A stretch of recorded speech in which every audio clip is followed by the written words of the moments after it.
Chapter 381. Light the Ringwraith's attack had not been in vain. Several Uruks seized the chance to surge forward and seize Theodred, stopping him from retreating. "Stay, Prince of Rohan!" "Ah!" A roar from the city wall cut through the Uruk's clamor. At that moment, a dwarf leaped down, crushing the attackers beneath him and covering Theodred's retreat. "Hurry!" he barked. "You owe me a big one," the dwarf grunted. "I've just broken my own rule by letting someone throw me over."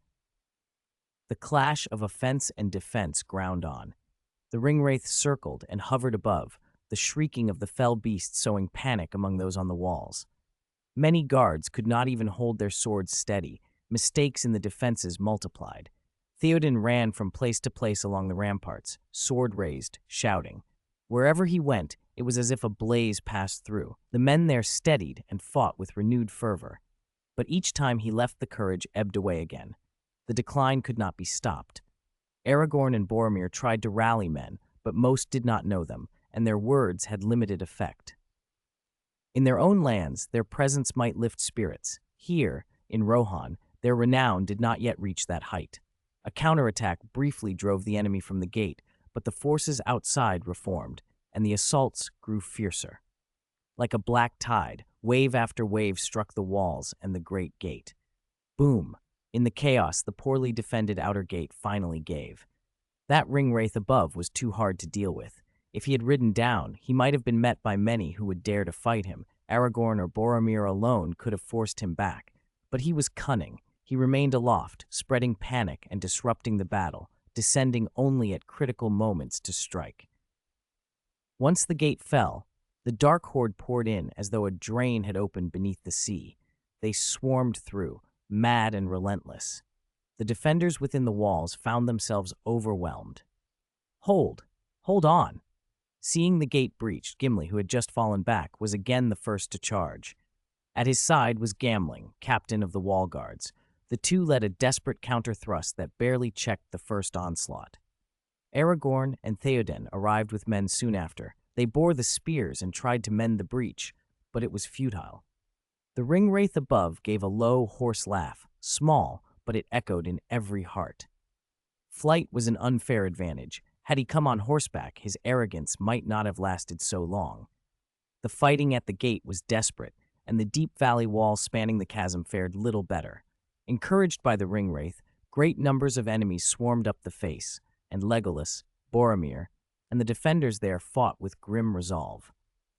"This cannot go on," Legolas said, his voice tighter than usual. Even his command, usually less outwardly obvious than the others, felt the strain. Their numbers are too many, and the warriors are exhausted. Worse, there is a shadow in many hearts. At this rate, the deep valley wall will break. Then what do we do? Who can bring down that damned thing? Boromir snarled, kicking through an Uruk and dodging an arrow. He agreed with Legolas, but agreement alone was worthless. They needed a plan. He cleaved another charger with his iron sword. "If he dares to come down, I'll chop him to pieces." "Retreat to the inner city. Concentrate our defenses," came the order moments later. The outer gate could not be held. "They say Hornburg has never fallen," someone muttered. "I am no longer sure." Within the high walls of the inner keep, with a brief respite, the leaders gathered to decide. Theoden stared up at the dark sky and sighed. The world has changed. Things once thought impregnable no longer are. "Wait until dawn," someone suggested. "Useless," Aragorn said, though he did not wish to dampen hope. "These Uruks are not like ordinary orcs. They do not fear the sun. They will not weaken at daylight." "We will wait until dawn," Theoden said suddenly. Aragorn turned, as if he had misheard. "I know, Aragorn." Theoden drew a breath. "True, they will not fear the sun, but our men are troubled by the darkness and by dread. This cannot go on. At first light, sound the horn, and we will sally forth. Either we make a bloody path, or we die a glorious death. We shall not sit here and allow the cunning foe to gnaw away our courage. That will only bring ruin. Let Helm Hammerhand's horn sound, in this valley of the kings. Let it sound for the last time." He stepped close to Aragorn and laid a hand on his shoulder. "That horn will mark the moment you and I draw our swords and ride together, my old friend." Boromir watched, a thought flitting through his mind. If he were to return to Gondor and take the throne, Theoden would surely stand with him. But it was not the moment for such musings. Then the lightning above turned a sickly green. The thunder halted, and the clouds parted enough for the ringwraith's shadow to hang clear against the sky. He hovered, brazen, and lifted his Morgul blade, swinging it forward. Roar! The Uruk's morale surged. They swept on with the Haradrim and other southern men, battering at the inner gate and climbing the high walls. Can we truly hold until dawn? The thought slithered through many minds. Despair grew. Just as men gripped weapons and prepared to charge once more, whoosh, a burst of fire seared the night. The ringwraith snapped his head around and saw a bright, fiery figure hurtling at him. There was no time to escape. Surprised, the fell beast and its rider collided violently with the intruder. The impact tore them both. All three plummeted, a streak of orange-red light across the sky, leaving a long, fiery tail. The light cut through the darkness. With a thunderous crash, the fell beast, the ringwraith, and the figure slammed into the mountainside, toppling a great mass of stone. The tumble sent rock and earth racing down the slope, scattering the armies below, who scrambled clear and stared up in stunned silence. The defenders of Hornburg looked up with them. "It's time for you to leave the stage," someone muttered. Li Wei climbed out from the heap, stepping across the motionless fell beast and the broken pieces of the ringwraith's armor, and raised his greatsword. Behind him, from the valley outside the mountain, a brilliant light flared. Was it dawn? No, it was an army, silver bright, illuminated by a sacred light cast by a wizard. Chapter 382, Dawn. Yes, the sun has not yet risen. Inside the Hornburg, Theoden buckled his helm. But the light of dawn has come first. Boom. From the tower, Gimli sounded the horn of Helm's Deep. The dwarf drew every ounce of his bull-like breath and let it roar. The note rolled through the mountain like thunder, distant and heartening. Far down the valley, the horns of the free city-states answered, and that single sound ran like a chill through the enemy host. Terror spread at once through the ranks of Uruk and the men of the Black Land. The tide of battle had changed too quickly. First, the leading ringwraiths had suddenly died, and then an unknown elite army had appeared. Those things were frightening enough, but worse was the one who had slain the ringwraiths. The newly bred Uruk of Isengard might not understand what it meant, but many of the men did. They cringed and broke into a rout. They had been on the verge of overrunning the inner gate of the Hornburg. Now they stopped the assault and turned to flee. By then they had already made their fatal mistake. They had their backs to the enemy. When Gimli's horn sounded, every rider inside the stronghold rose renewed. A cheer went up as if King Helm himself had returned from the dead. Eorl's folk, ride with me. Theoden was first in the saddle, charging at the head. The great gates swung wide, and the riders poured out, their armor catching a dim, golden light as they swept forward and cut the enemy down. Aragorn rode at Theoden's side, leading the vanguard. At that moment, another army reached the mouth of the valley.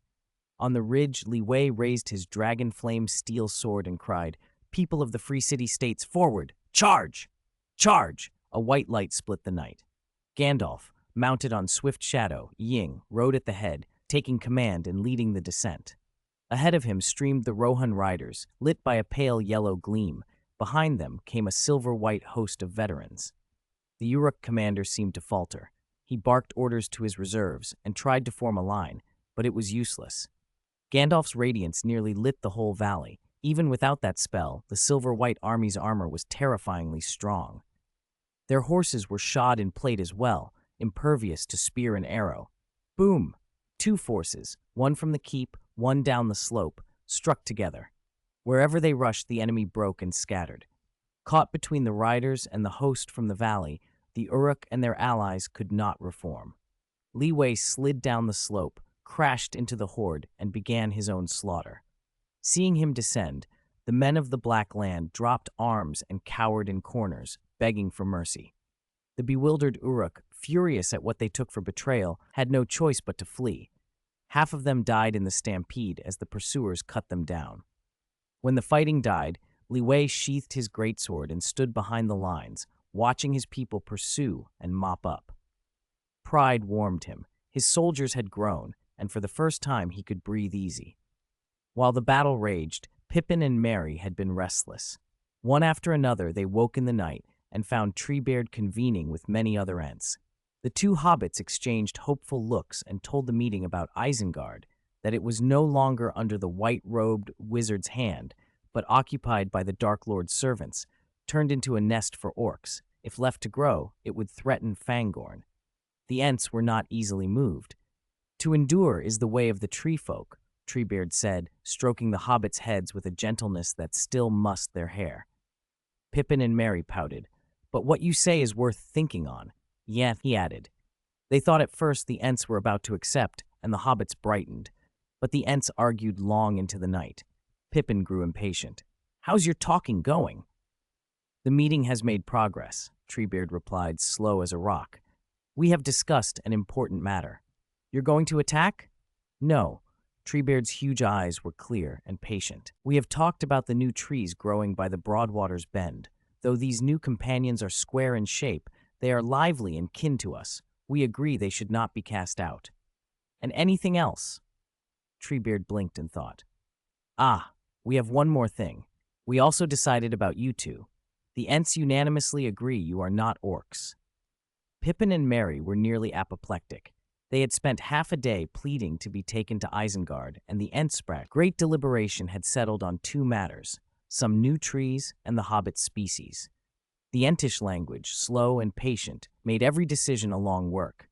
Still, eventually, the Ents reached a result, one that surprised the Hobbits as much as it reassured them. They would not stand by. The Hobbits' use of the word Dark Lord had confused Treebeard. He thought at once of the Dark Lord he remembered from deep memory, Morgoth, so in his mind the threat was more terrible than the Hobbits intended. Thus, with that grim memory, Treebeard's caution snapped to fury. He could not sit by. "When the Dark Lord's host comes, we must not only endure," he said, falling into the old tales. "Long ago the tree folk fought such enemies. If it had not been for the Valar's armies, perhaps I would not stand now. If the Dark Lord seeks to destroy the trees, then let him know. If we must fall, we will not go silently. Awake, my kind. Come forth." Treebeard and the Ents began to call the ancient magic of Fangorn. The old trees trembled and stirred and became horns, moving, warlike kin. "This will be the tree folk's last battle," Treebeard thundered. "Balrog's flame and dragon's breath, the endless legions, they may come. We will meet them." He spoke of inflicting maximum damage so the free peoples might breathe. Pippin and Merry exchanged bewildered looks. "Is there a Balrog in that tower?" one whispered. "I thought Gandalf had killed the last Balrog," the other answered. "And dragons? Does he mean Bahurdon?" Their confusion only deepened. The Ents' ancient memories and the Hobbits' modern words were not the same. Taking their orders as absolute, the Ents marched. They smashed open Isengard's outerworks and poured into the fortress. What followed was a terrible, swift battle. The Uruk and remaining orcs fought, but the tree folk were among the strongest foes of Middle-earth. Their bark was like iron, their blows massive, and at a grab of a tree root they could hurl boulders. The Uruk's proud armor and broad shields crumpled beneath colossal hands like tin. The orcs did not long resist. Even a warrior such as Li Wei would have found the moving forest a hindrance.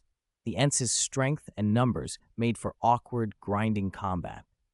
But Li Wei's equipment burned with an inner flame that was greatly effective against living timber, so the defenders of Isengard fared no better. The orcish host of Isengard was destroyed in short order. After the fighting, Treebeard stood and listened, eyes turned towards the sky and the distant ford. "Their main army hasn't come yet?" he asked. "No, I think that's all of them," came the answer. Pippin's patience was gone. He marveled at the old Ent's caution. Then a commotion rose in the distance. A column of Uruk came running, chased by something that made them hurl themselves forward in blind terror. "Aha, there are more," Treebeard said grimly. Those fleeing remnants ran into the moving forest and were swallowed. The Huorns, sly and territorial, took them. They entered and were not seen again. At the mouth of the valley, Theoden, who had ridden as far as the pursuers, turned to Li Wei. "What are those?" he asked, nodding to the stir in the trees. "The Ents of Fangorn," Li Wei answered. "I think Saruman's bred orcs had cut down their kin, and now the Ents have come to avenge them." "A formidable force," Theoden said, watching the forest's slow, terrible movement. "When I get home, I shall have to change the laws so no one cuts that ancient wood down. Best not to come too close. A wise thought. The Ents will be glad to hear it, Li Wei agreed. Let the last great forest of the world find peace, Theoden said. Chapter 383. After the War. Dawn finally came at last. Inside and outside the walls of Helm's Deep, enemy corpses lay heaped like small hills, an overwhelming task to dispose of.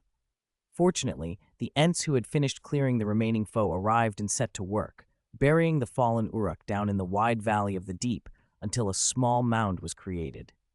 Later it would be called Dead Man's Knoll, said to hold tens of thousands of bodies. With the Uruk dealt with, the Haradrim surrendered in large numbers when the tide turned. Rohan did not slaughter them. Instead, they were offered mercy, on strict terms. Each surrendering man had to atone, bury the dead, rebuild the damaged defenses of Helm's Deep, and swear never again to cross Rohan's borders, never again to invade Rohan, and never again to ally with the enemies of men. Those who swore and fulfilled these conditions could return home and resume their lives. It was a merciful and pragmatic course. While Rohan's affairs were being managed, Li Wei received a visitor. Are you the leader of the Northern Men, the two hobbits told me about? Treebeard bent his great wooden face close to Li Wei and peered at him with curious, slow consideration. If the name they spoke was Li Wei, then yes, that is me, Li Wei replied. Treebeard blinked, regarded him for a long beat, and said, I have lived in the deep places for too long and know little of the world. What I know of you comes only from those two little hobbits.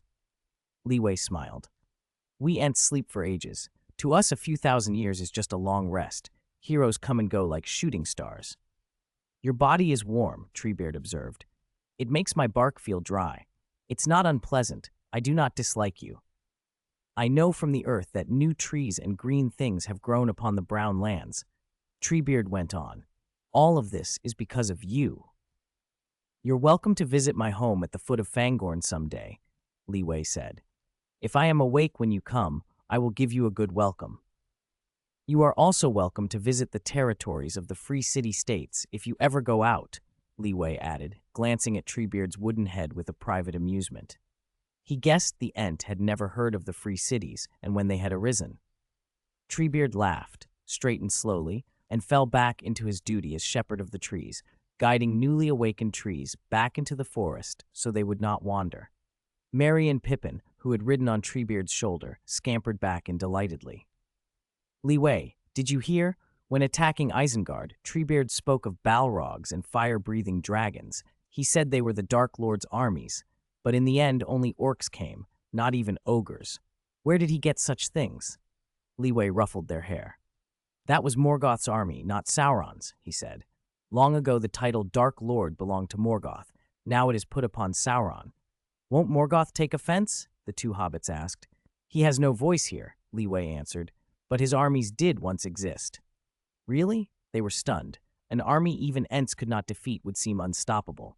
Yes, it existed before I returned, Li Wei said, a mysterious smile on his lips. The hobbits' eyes widened as they pieced the implication together. Yes, while I was missing in the wastes up north, I destroyed that army. They will never return. Hey, Treebeard, I have big news, the two cried, and dashed off to tell the Ent everything. Li Wei watched their lively backs, smiling, but the smile faded when a ranger unit from the Nane Riverbend fortifications arrived with urgent news. 40,000 men were gathered there, confronting Mordor's main forces. Tension was high. No battle had yet been joined, but the Free City States' intelligence had been swift and constant. Rangers had been watching the Black Gate daily. The forces at the Black Gate have thinned, one scout reported. Many were sent south. Those troops have gone to Osgiliath, another added, relaying information from a mysterious informant at the crossroads. The battle in Osgiliath is fierce. The Witch King has led a large host across the bridge and forced all Gondor's defenders to fall back. There's more from the south, a third ranger said. A messenger claiming to be from the blue-robed wizard says an immense Umbar fleet sails for Pelargir, filled with Umbar pirates and Harad elites. Pelargir's defenders will be hard-pressed. The enemy counts tens of thousands, the ranger continued. Gondor has only a few thousand defenders there, cut off and without help. Cut off and without aid? Li Wei repeated, then shook his head. No. Send word back and prepare to move against the Black Gate. We will set the time to strike when I arrive, he ordered. Also, watch the north. Grand Road Town and Dale may face raids from the Dark Men. I will finish some business here and then return. Let us put pressure on the enemy. He dares to attack Gondor's capital. We will strike at his home and see who grows uneasy first. Whether Sauron would indeed grow anxious remained to be seen. For the moment, someone else was about to become anxious. Merry and Pippin, having ridden back down on Treebeard's shoulder, had made themselves comfortable among the spoils of Isengard. Saruman knows how to live well, Pippin said, eyes bright. This so-called wise, calm wizard certainly liked his pipeweed. And the best long-bottom leaf, Merry agreed. And look there, is that the roast from Roadside Fort and that smooth, fine pipeweed? I could die happy. They ate their fill, smoked, and poured themselves a beer apiece, making merry. Word of Isengard's recapture spread fast. A tall, gaunt man in once white robes, now a dull gray and stained here and there, strode up, indignation written on his face. His mouth opened when he saw his stores being devoured. "You two foolish hobbits, don't touch my things," he barked. For a moment they stared. Gandalf? No, that's not right. His robes aren't that ugly, and his face isn't that sour, they mumbled before the name came. Saruman. Treebeard, drawn by the commotion, loomed nearby and called out the newcomer's name. Saruman's ire was cut off as the Ent fixed him with a look of cold, slow fury. The great eyes of the living tree registered nothing but anger. "You owe me an explanation," Treebeard said, his voice like a rolling trunk. Saruman's defiance collapsed. "Please, listen to me, my old friend. This was not my will," he hurriedly began. "You must know the torment I endured. I cared for the ancient trees. I loved the forest. They did things to me. They would not slay me to end it, nor would they let me go in peace." "That does sound tormenting," murmured the hobbits, who had resumed their seats on a fallen column and watched the scene unfold, pipeweed tasting all the richer for the gossip. As Saruman babbled and tried to explain himself, others arrived behind him. Theoden and Theodred, many members of the Ring-Bearer party, and Lee Wei. They had come to inspect Isengard and see the aftermath for themselves. Chapter 384, Celebrating Victory. "You two little hobbits," Gimli shouted from behind Gandalf. "You made us chase you half the day, and now you just sit there eating and drinking, and smoking." "We are enjoying the fruits of victory," Pippin said, taking a puff from his pipe. "This is our well-deserved reward." He held up a mug. Roadside Fort's barley wine and the Shire's own salted pork chops. "Salted pork chops," Gimli murmured, eyeing the meat in their hands and swallowing. He was starving. "Ah, hobbits." Gandalf sighed, half amused, half exasperated. That was them, always craving comfort and food first, leaving everyone else speechless. "Welcome, young Lee Wei and Lord Gandalf." Treebeard, busy with the last tidyings of the battlefield, approached as they spoke. Lee Wei smiled and mumbled, "It's been a long time since anyone called me young." Gandalf leaned in. "Same here." "You are indeed old." Lee Wei shot back without mercy. "Oh, old, fine, fine. But look who's as old as I am." Gandalf pointed his staff toward the main gate of Orthanc. There, a defeated figure stood, Saruman. "Long time no see, Saruman. You look quite haggard." From a distance, Lee Wei lifted a hand in greeting. "Yes, haggard. Anyone who has been through what I have wouldn't be well. But you look full of vigor." "More vigorous than you," Saruman replied. Lee Wei then removed the star ring from his finger and flung it towards Saruman. The power thinned like a tide. The loss left Lee Wei feeling oddly bereft, as if a cherished possession had slipped away. Saruman snapped the ring from the air. When he saw it, surprise crossed his features. "You truly surprise me. I did not expect anyone to relinquish such a ring after experiencing its power." "Not everyone is like you, Saruman." Lee Wei dismounted and walked closer. "I said something once, and I still stand by it now." "What?" Saruman asked. "There are many things in this world more important than power." Lee Wei's voice was calm. Saruman slipped the star ring on and fell silent for a moment. The ring's power eased his haggardness. He straightened a little and seemed steadier. Then he leaned in conspiratorially. "However," he began. Lee Wei watched him. Saruman's tone changed as he continued. "When I faced the ringwraiths, I glimpsed many things through them. I learned more than I cared to know." "About the One Ring?" Lee Wei prompted. You must understand, the One Ring was not made like other things, not forged from a simple blueprint. It is an innovation, something new in this world, and even now no one can claim to fully understand it. Saruman's voice grew grave. Moreover, it carries Sauron's will. It is not merely a source of power. It has other purposes. Do not underestimate it. Li Wei regarded him, surprised to hear anything useful. It seemed Saruman had changed, if only a little. I understand. Gandalf stepped forward and climbed the steps. Isengard has been reclaimed.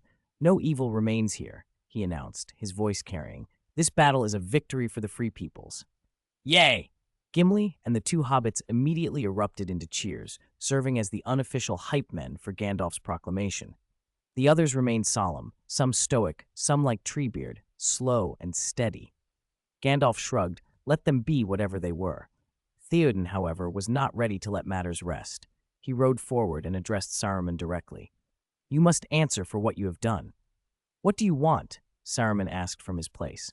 Theoden fixed him with a stare. From this day forth, your position as advisor to Rohan is revoked. You no longer enjoy any privileges. Saruman scoffed. Who cares? I do not value such things. Gandalf shook his head at his old friend. This all began with you, Saruman. You strayed and broke taboos, but there is still a chance for atonement. Stay here. Help Treebeard and the Ents restore the land. If you do, perhaps your judgment will be lighter. Saruman was silent for a long while, his figure visibly shrinking. When the others left, he remained by Orthanc with the Ents, alone and contemplative. A great victory called for a celebration. The defenders at Hornburg had endured, and reinforcements from the Water City had arrived in time, so Rohan's losses were fewer than feared.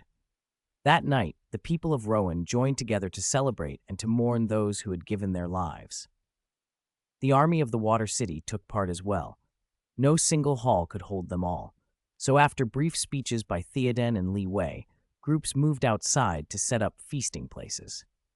The city itself could not contain the crowds. The lights and festivities spilled out across the plains in a continuous sweep. Chroniclers later recorded that scene as a classic moment. Thousands raised their cups in a toast, their voices carrying across the fields. Fortunately, Rohan has long traded with the free city-states, someone declared, and we have supplies enough for tens of thousands to celebrate together. Inside the Great Hall, Theoden raised his cup and saluted Li Wei. Li Wei clinked his cup gently against the king's and then drained the barley wine in one swallow. Chapter 385, Silent Levi. Once the necessary formalities were finished, it was time for the classic banquet event. No stopping, no spilling, and no regurgitating.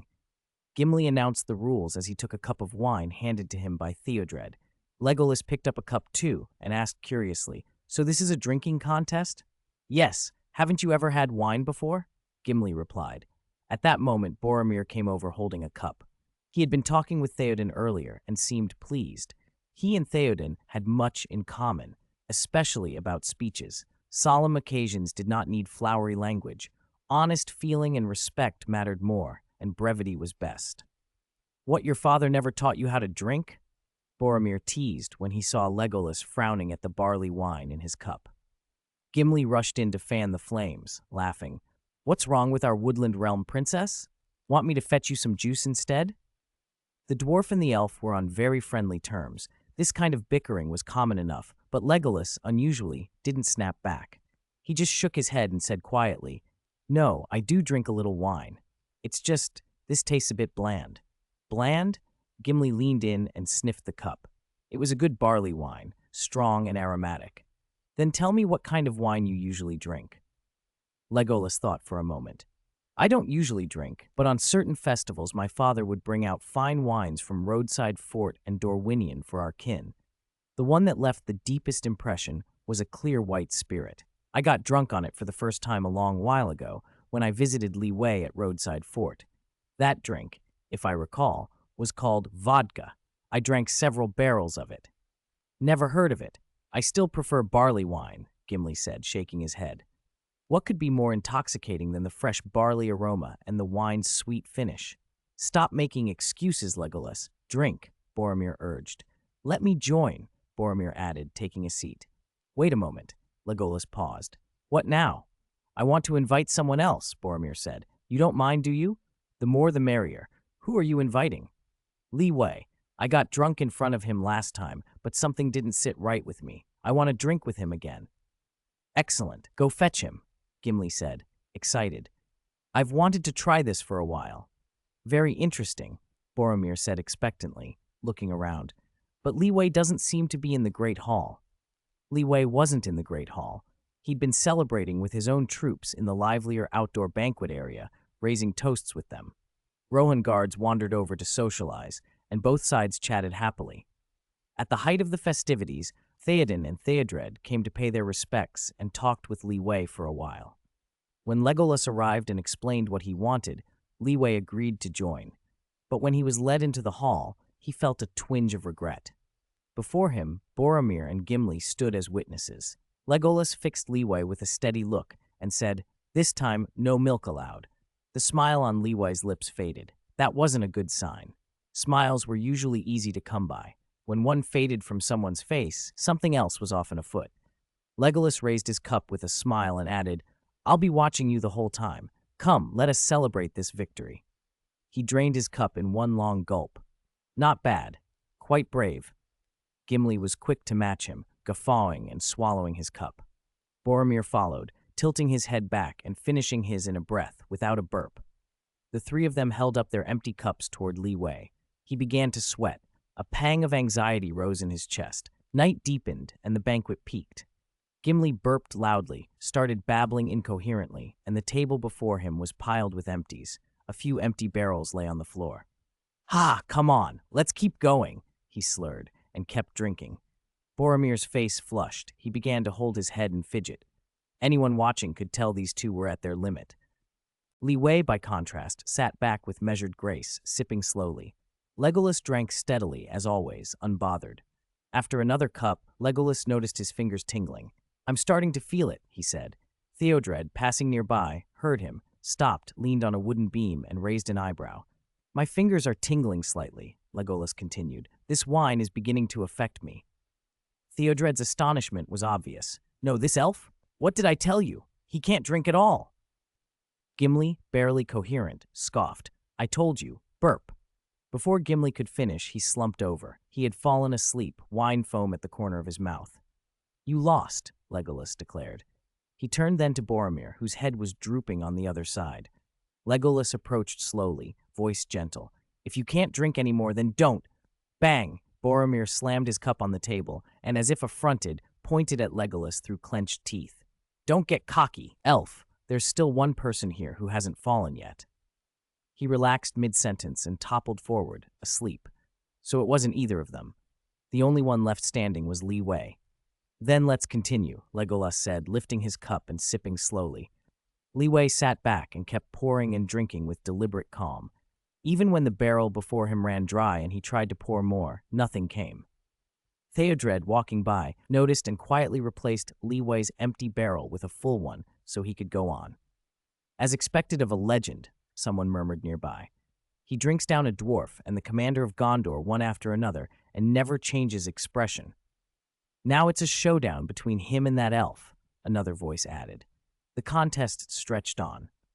When countless empty barrels had been stacked, Legolas began to struggle. He looked at Li Wei and said, "My head's going numb. My fingers won't obey me. You're still the same as at the start. No change. I thought your capacity might be some trick, but I was wrong. The contest is over. You win." Convinced, Legolas left to rest. Li Wei remained seated, silent, continuing the same motion of pouring and sipping. "My lord, I toast you," Theodred said, coming over with a raised cup to clink with Li Wei's. Li Wei didn't respond. He repeated his mechanical motions. Theodred, who had observed the entire contest, finally noticed something was off. He called gently twice, got no answer, then stepped closer and waved his hand slowly twice in front of Li Wei. "My lord? My lord!" Gulp, gulp, gulp. A cup of milk slid down his throat, and Li Wei's vision cleared. A large, familiar face filled his view. "You're awake," Gandalf said. "Gandalf, why are you here?"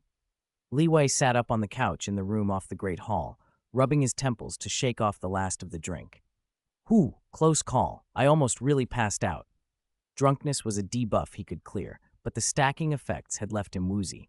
Halfway through the evening, he'd already been unsteady, and had to lean back in his chair. By instinct, he'd poured more and kept drinking until he'd even missed what Legolas and the others were saying. "I didn't expect you to be so unrestrained," he muttered. Gandalf rolled his eyes. "I never drink to excess. One should always be moderate." "If anyone who knows you heard that, they'd be disappointed." "Disappointed? I didn't stop them." "That's true." Li Wei smiled faintly. "Feel rested?" "Very." "Then come to the Great Hall later. We need to discuss our next steps." Gandalf left him with that and departed. Li Wei stretched and felt surprisingly refreshed. The raucous drinking, something that happened at the roadside fort once or twice a year, had been a novelty here. The revelry had wound down. Most were asleep or resting, though a few couldn't sleep. "Boromir?" Li Wei called as he climbed a small rise and spotted a solitary figure on the grass. Boromir stood staring up at the dark sky, his cloak unmistakable. He looked badly shaken. "What is it? You don't look well." Boromir turned, exhaustion and worry in his eyes. "I dreamed of Gondor burning. Darkness over the land, walls torn down, the white trees shattered. It felt like a terrible omen." Li Wei patted his shoulder. "You've borne so much these years." "I should go." Boromir's voice was tight. "To the Great Hall. There are things I must say." In the Great Hall, Li Wei relayed what he had learned. "The armies massed in Mordor are moving south. They've crossed Ithilien and are aiming for Minas Tirith. And Pelargir is in grave danger. A large fleet is sailing to take Pelargir first, then head to Minas Tirith to join in the siege." The news hit hard. Boromir bowed his head, restless, torn between the company and the call of home. "I can't stay here." He rose. "Gondor needs me. I must return to the front at once." "Don't be hasty, Boromir," Aragorn said as he stepped forward and intercepted him. "I will go with you." "Gondor will not fall," Aragorn added quietly but firmly. The steadiness in his voice steadied Boromir. He paused and met Aragorn's eyes, the unrest in him easing. Gandalf then addressed the hall. "The enemy learned at Helm's Deep that men are not as fragile as he supposed. Even when pressed, they will resist. He is alarmed. This is why he will strike hard at Minas Tirith to secure his advantage. We have little time.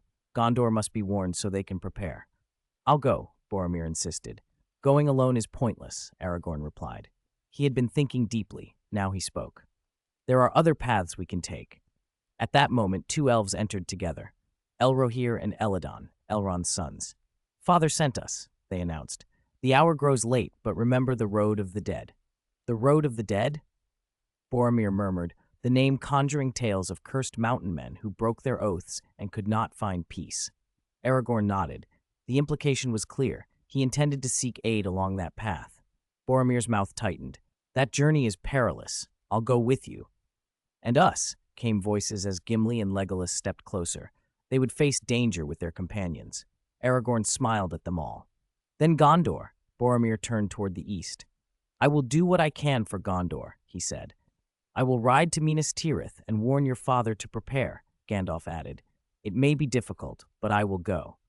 The meeting could not drag on. Time was urgent. Plans were set in motion, but before Aragorn and his company departed, there were more allies than Elrond's sons.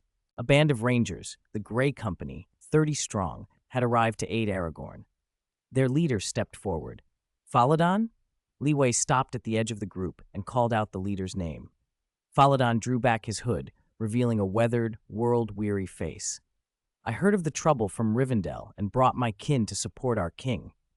"You've been discreet," Li Wei said. "Just doing what's needed," Faladon answered. Aragorn approached, and Faladon bowed slightly.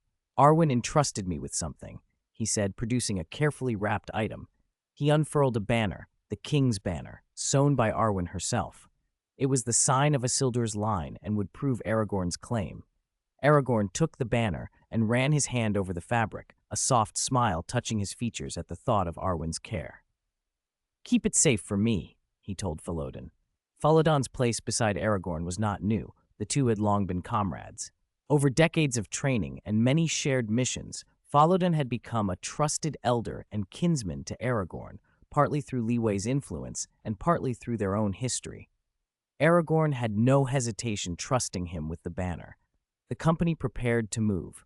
Time pressed, and the road ahead was fraught, but at least now men, Elves, dwarves, rangers, and wizards stood together, setting out toward whatever fate awaited them.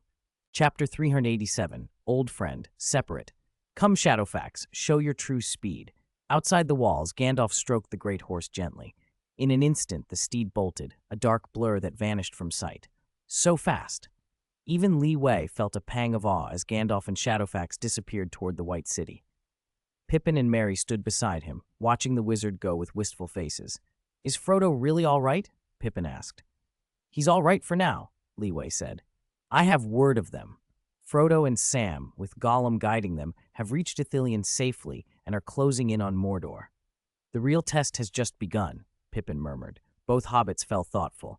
Merry, as if resolved, turned and headed toward the Great Hall. Pippin lingered, staring blankly in the direction Gandalf had gone. Just as Li Wei was about to leave, Pippin drew his sword. I can do something, can't I? He asked, looking up with hopeful eyes. Li Wei stopped. You? Yes, me. Pippin, usually light-hearted and silly, spoke with unexpected earnestness. Frodo and Sam are in the most dangerous place, carrying out their task. My friends are suffering, and I can't stand by and do nothing. Please let me help. I can contribute, even if it costs me my life. Seeing the determination on the small hobbit's face, Li Wei smiled. There is something you can do, something that could directly help Frodo. It will demand courage and iron will, and it may leave you scarred, perhaps for life. Even so, will you still do it? I will, Pippin answered without hesitation. Li Wei crouched, took Pippin by the shoulders, and said, Then from this moment on, you are my apprentice ranger. For the days ahead, you will stay at my side and take on a mission with me, one only you can do. I'm honored, Pippin said, stout and clear. Li Wei looked at him, then toward where Merry had gone, and smiled. You and Merry together always remind me of two old friends. You two are a lot like Ergi and Arwen, both fine young lads, inseparable, always together. Once they were apprentice rangers too. Years ago they rode through Rohan and Gondor, fighting orcs in the wild. Pippin nodded. That does sound like me and Merry. We haven't been to Gondor yet, but we're in Rohan now. Where are they now? The White City or the roadside fort? At the roadside fort. Li Wei looked north. They've lain at the roadside fort for over 20 years now, buried shoulder to shoulder in the green grass, their headstones leaning against each other. Life doesn't wait for anyone, Pippin. I can still see them clearly, as if those two young lads are standing straight before me, waiting for new orders. If I turn my head, they seem like they'll be sitting behind me on a rock or on the grass, their weapons set aside, talking about what happened the day before. Pippin glanced over his shoulder, expecting to see them, but there was nothing but empty ground. All right, there's nothing to see. We should be leaving. Li Wei patted Pippin's shoulder and signaled him to follow, to catch up with the Rohirrim who were moving out in force toward Gondor. Wait, what about Merry? Pippin said suddenly, reluctant to part with his good friend. He has his own duty to do, Li Wei said, nodding toward the Great Hall. Pippin squinted and saw Merry speaking with King Theoden. Rohan had just decided to come to Gondor's aid. Aragorn and Boromir had urged assistance, and a messenger from Minas Tirith had arrived bearing Denethor's token, a red arrow, calling for help. Theoden had long been ready to honor the ancient oath of Eorl, and with the formal plea before him, he began to mobilize without hesitation. Merry had sought him out. The hobbit drew his short sword and knelt on one knee before Theoden. Holding the sword with both hands and looking up, he said, King Theoden, please accept this. I, Meriadoc of the Shire, pledge my service to you. Theoden smiled and gently helped him to his feet. From this moment I appoint you, Meriadoc, a squire of Rohan. Stay by my side and aid me. Merry accepted eagerly, a hobbit squire riding a small pony at the side of the king of Rohan. As Theoden conscripted men, others began to stir. Gimli watched the assembling riders and felt a fire in his heart. If only I could bring a host of dwarves, armored, riding boars or goats with heavy crossbows and war chariots, that would be unstoppable. You needn't expect kin to come, Legolas said, riding beside him, for they are likely engaged elsewhere. Have you not heard of the peril at the Black Gate in the Brown Lands? Legolas continued. Erebor, the Free Cities, and the Woodland Realm stand on the same front, opposed to the great enemy. The elves, the dwarves, men, three peoples united once more. Gimli fell silent. lowering his head in uncharacteristic thoughtfulness. Darkness was sweeping across the land. No free folk could afford to pretend they were safe. For 3 days, the muster continued. Men poured in from nearby towns and fortresses to support Gondor. Rohan's dark green banners fluttered. The horsemen seemed to leap from the cloth with the riders beneath them. Beneath the high walls of Minas Tirith, the fate of our age will be decided. Theoden felt the weight of what was coming as he took one last look at Meduseld on its hill. Then, with grim resolve, he did not turn back. Chapter 388. Do you get seasick? Whether they could return safely from this journey remained unknown. From Li Wei, Theoden learned the composition of the enemy. Nearly 20,000 Haradrim with their Mumakil, over 10,000 East Riders, more than 7,000 Far Harad soldiers, and tens of thousands of Orcs and Uruk, altogether perhaps 100,000. Several ringwraiths led them. And that was not all. A massive fleet of black pirates was sailing toward the battlefield on the horizon. How many did their side have? Rohan's hastily gathered 10,000 cavalry, the garrison of Minas Tirith, and reinforcements from Gondor's provinces racing to the White City. Could it add up to 30,000? No one knew. All they could do was gather as many men as possible. 12,000, Theoden said, standing on high ground and counting what forces they could muster. After days of hurried preparation, 12,000 riders had assembled in Edoras, the capital of Rohan. They were a mixed lot, seasoned veterans, grown men who had answered the call, and youths who still bore traces of inexperience. Not all wore fine armor. Many were lightly equipped. Only horses had been supplied to every man. The troops present were mostly from western Rohan and garrisons near the capital. We might get more from the Eastmark and the northern plateau. We could still gather some, Theoden added. But I'm afraid there isn't enough time, Aragorn said, shaking his head. By the time more forces arrive, Minas Tirith may already be engulfed in war, and Eastmark must be defended as well. Then we depart, Theoden ordered. Depart today, he added. Gondor will not face this alone. Gondor would not stand alone. After Rohan's departure, a Gondorian rider spurred west, bound for the Water City. Before he reached it, he ran into the Water City fleet as it steamed downriver toward the seamouth.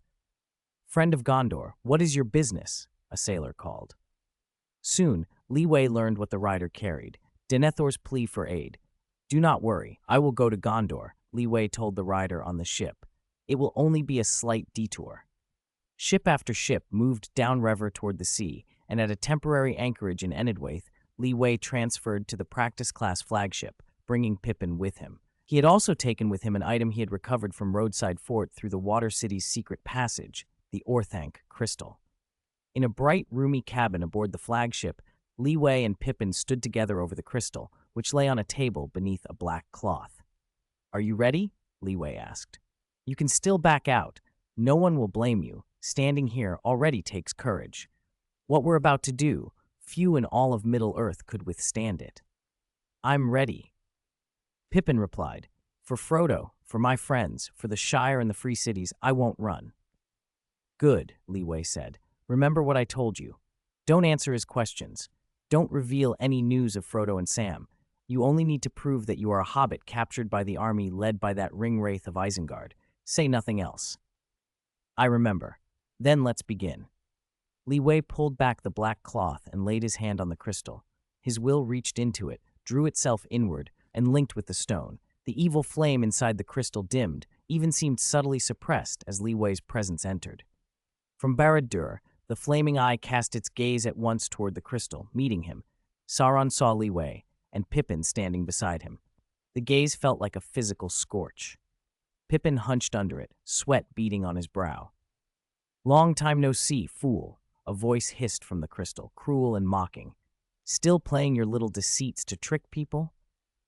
Li Wei knew well that every time Denethor used the crystal, Sauron tried to interfere. He had been unable to break Denethor's iron will, and so often sent false visions of Gondor's destruction to unnerve him. The tactic had had some effect, enough to keep Denethor anxious and under immense pressure, but never enough to drive him to despair, because Denethor had a steady ally as well. Ah, that is no illusion, cruel laughter echoed from the crystal. Pippin clutched his chest as if stabbed. Wait, a hobbit? Sauron's will swept over them and fixed on Pippin. "Tell me, do you have that precious thing with you?"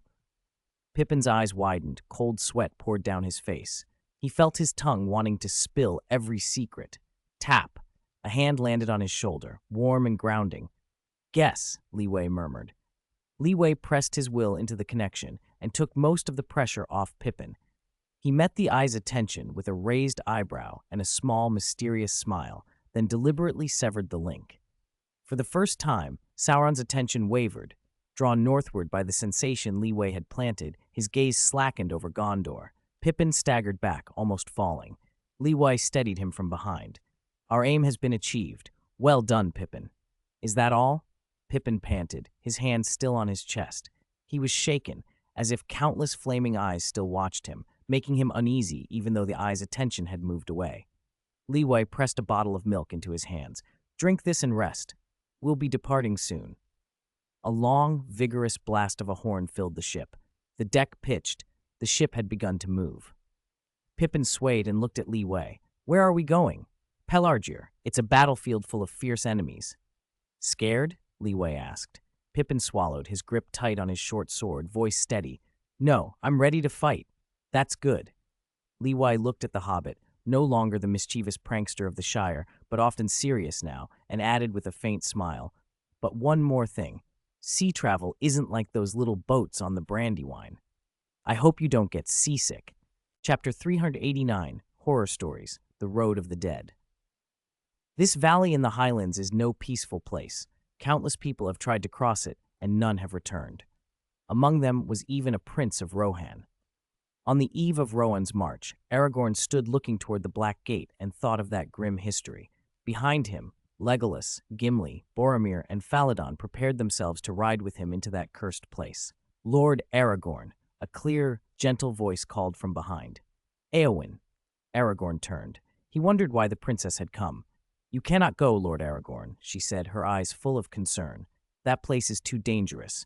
You might not come back. Please stay, for those who believe in you and for those who love you." Aragorn shook his head. "Precisely for that reason I must go." "Go back, Éowyn. This is not a place for you. Rohan needs you," he added, addressing her directly as he prepared to leave. Éowyn looked ready to turn away, but then she returned. This time she wore armor as well. A sword hung at her waist. She dropped to one knee. "If you must go to that place of danger, take me with you." Aragorn stared at the proud, strong woman before him, speechless for a moment. He helped her to her feet, looked into her glistening eyes, and spoke softly. "What you love is a dream you have made for yourself. What you desire, I cannot give. Be safe and be happy, Éowyn." He had rejected her gently, but unmistakably. Aragorn turned and left without looking back. Éowyn stood frozen, realizing at last that from the start Aragorn had treated her with the affection of an elder toward a younger, nothing more. The deep love she yearned for belonged to someone else.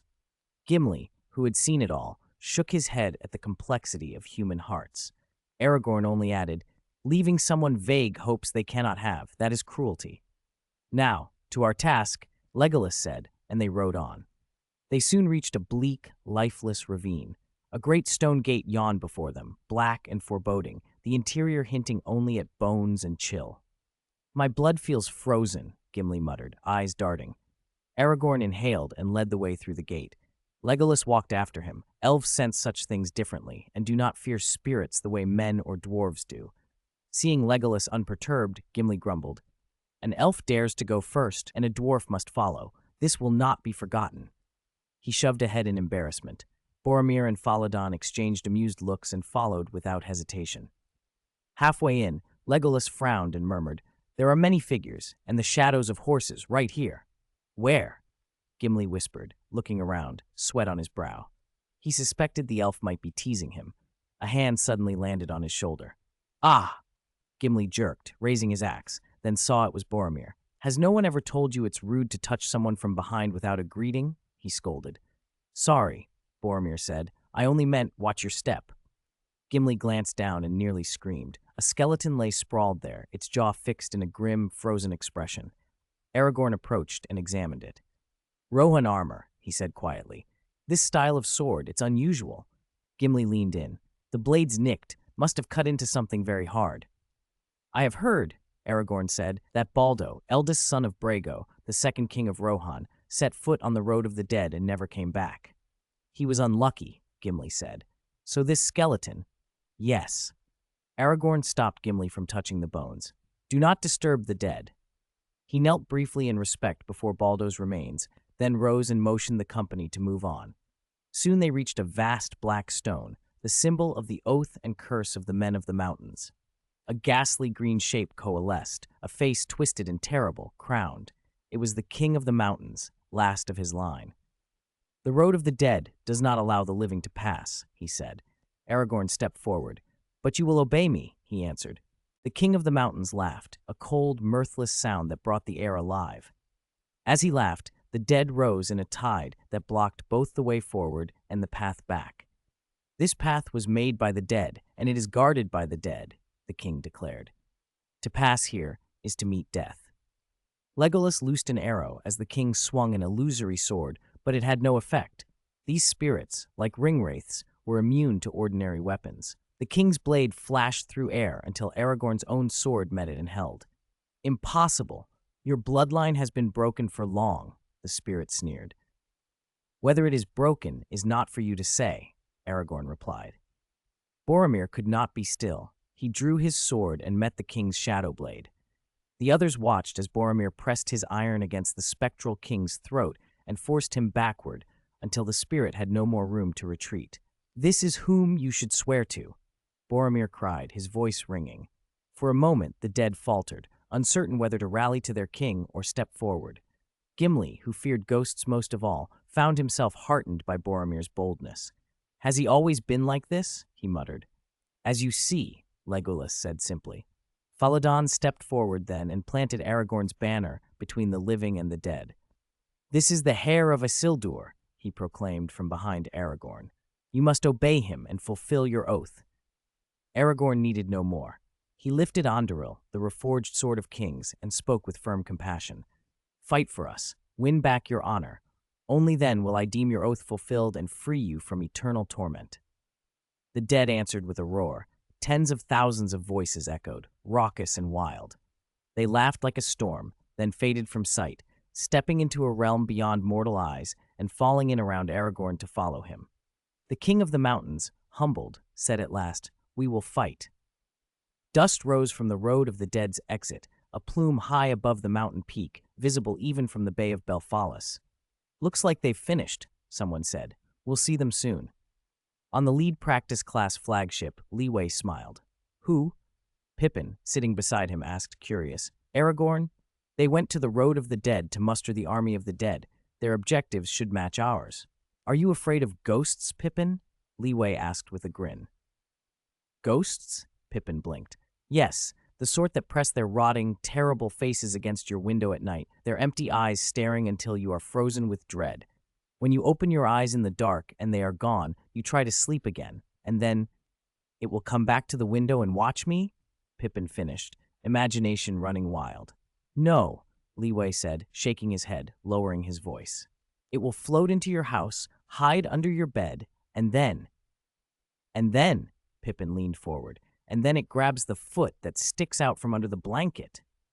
Ah, Pippin shuddered. From that day, there was one more hobbit in the world who would never dare to let his feet poke out while he slept. Chapter 390, Setting Out. Now you are a true Rohan squire, Merry. Inside a tent at the Rohan camp, Éowyn herself set a helmet on Merry's head. Wonderful, Merry beamed. He drew his short sword with excitement, nearly nicking Éowyn, and she gave a startled gasp. Oh, sorry. He hurriedly sheathed the blade. Éowyn studied the short sword. It seemed to shimmer faintly. This blade looks terribly sharp, but it hasn't yet felled an enemy. Merry's smile faltered. Yes, it's very sharp. Leeway blessed it, and there's magic in it. Still, it just gathered dust in my hand when my friends needed me. I failed Leeway's expectations, and I failed my friends. No one asked you to do anything, Merry, Éowyn said gently. No one did, Merry mumbled and lowered his head. But I feel I must do something. I can fight too. I can shoulder some of their burden. Éowyn was moved. She knew the feeling herself, how unbearable it was to sit idle while others suffered. You can do it, Merry, she said quietly. You shouldn't encourage him to go to the battlefield. A voice outside the tent cut through the moment. Éowyn looked up to see a familiar face. "Brother, you're back!" Éomer, third marshal at Eastfold, had been watching the hills near the waterfall to keep orcs from breaking through. "I only arrived this evening," he said. 10 companies of cavalry came with me." Éowyn's relief was immediate, but caution followed. "What of Eastfold? Are the defenses enough?" "Don't worry, there have been new movements," Éomer replied. "Our great enemy suddenly withdrew from the Eastfold border and massed in the Brown Lands, making threatening gestures toward the free cities. I left enough men at Eastfold, otherwise I wouldn't have brought only 10 companies." "Good," Éowyn exhaled. "Back to what we were talking about. You shouldn't encourage that hobbit to go to the field." "I don't doubt his sincerity," Éomer returned. He glanced toward where Merry had gone and shook his head. "I only doubt his reach." A soft chuckle came from near the tent flap. Theodred, standing nearby, had heard. Hobbits are short-armed and using a short sword. Indeed, it was a ridiculous idea, he thought. Éowyn bristled. "Why not? Why must Merry stay behind?" "His reasons for going are no less valid than yours." "Why? Cannot he fight for those he loves?" Éowyn asked. "Even if that love was unreturned, illusory, imperfect, wasn't that still worth fighting for?" "You, like that hobbit, do not know what war is," Omer said. Omer stood and spoke with heavy seriousness. "You haven't been there, Éowyn. You would not understand. War is not play. When blood and screams and the terrors of the field come down on you, will he still hold to his fervor? Will that bright flame survive cold corpses and merciless eyes? He will run, and that would be the right choice. War is a man's domain, Éowyn." After making his point, he left. Theodred rose as well and looked at his cousin. "Those who haven't been on the field don't know its horrors. He may only have a burst of passion. Only those baptized by war and who remain unafraid are true warriors." Éowyn fell silent. The army readied itself. By dawn, they were prepared to march. Theoden found Éowyn before they left. "Éowyn, I have left instructions. You will stay and lead my people in my stead. Go to the Golden Hall and sit upon my throne. I trust you to manage things." "Why me?" Éowyn asked, puzzled. "All your brothers are going to the field with you. You are the only one here who could ease my anxieties." Theoden answered softly. His words sank into Éowyn's heart. "I do not ask you to take more burdens, nor to cling to someone whose fate is near. I only wish you to be safe and to be happy." Éowyn watched him walk away and stood there long after he had gone. Then, in a sudden impulse, she took up a short sword, buckled on armor, and slipped a helmet over her face. She covered her hair and hid her features. That day, among the ranks of Rohan, an unknown rider rode out. "You cannot come with us, my little Rohan squire." As the army formed to depart, Merry approached Theoden and pleaded to go with them. Theoden refused him, more than once, more than firmly. The horn sounded, the cavalry moved off to the east.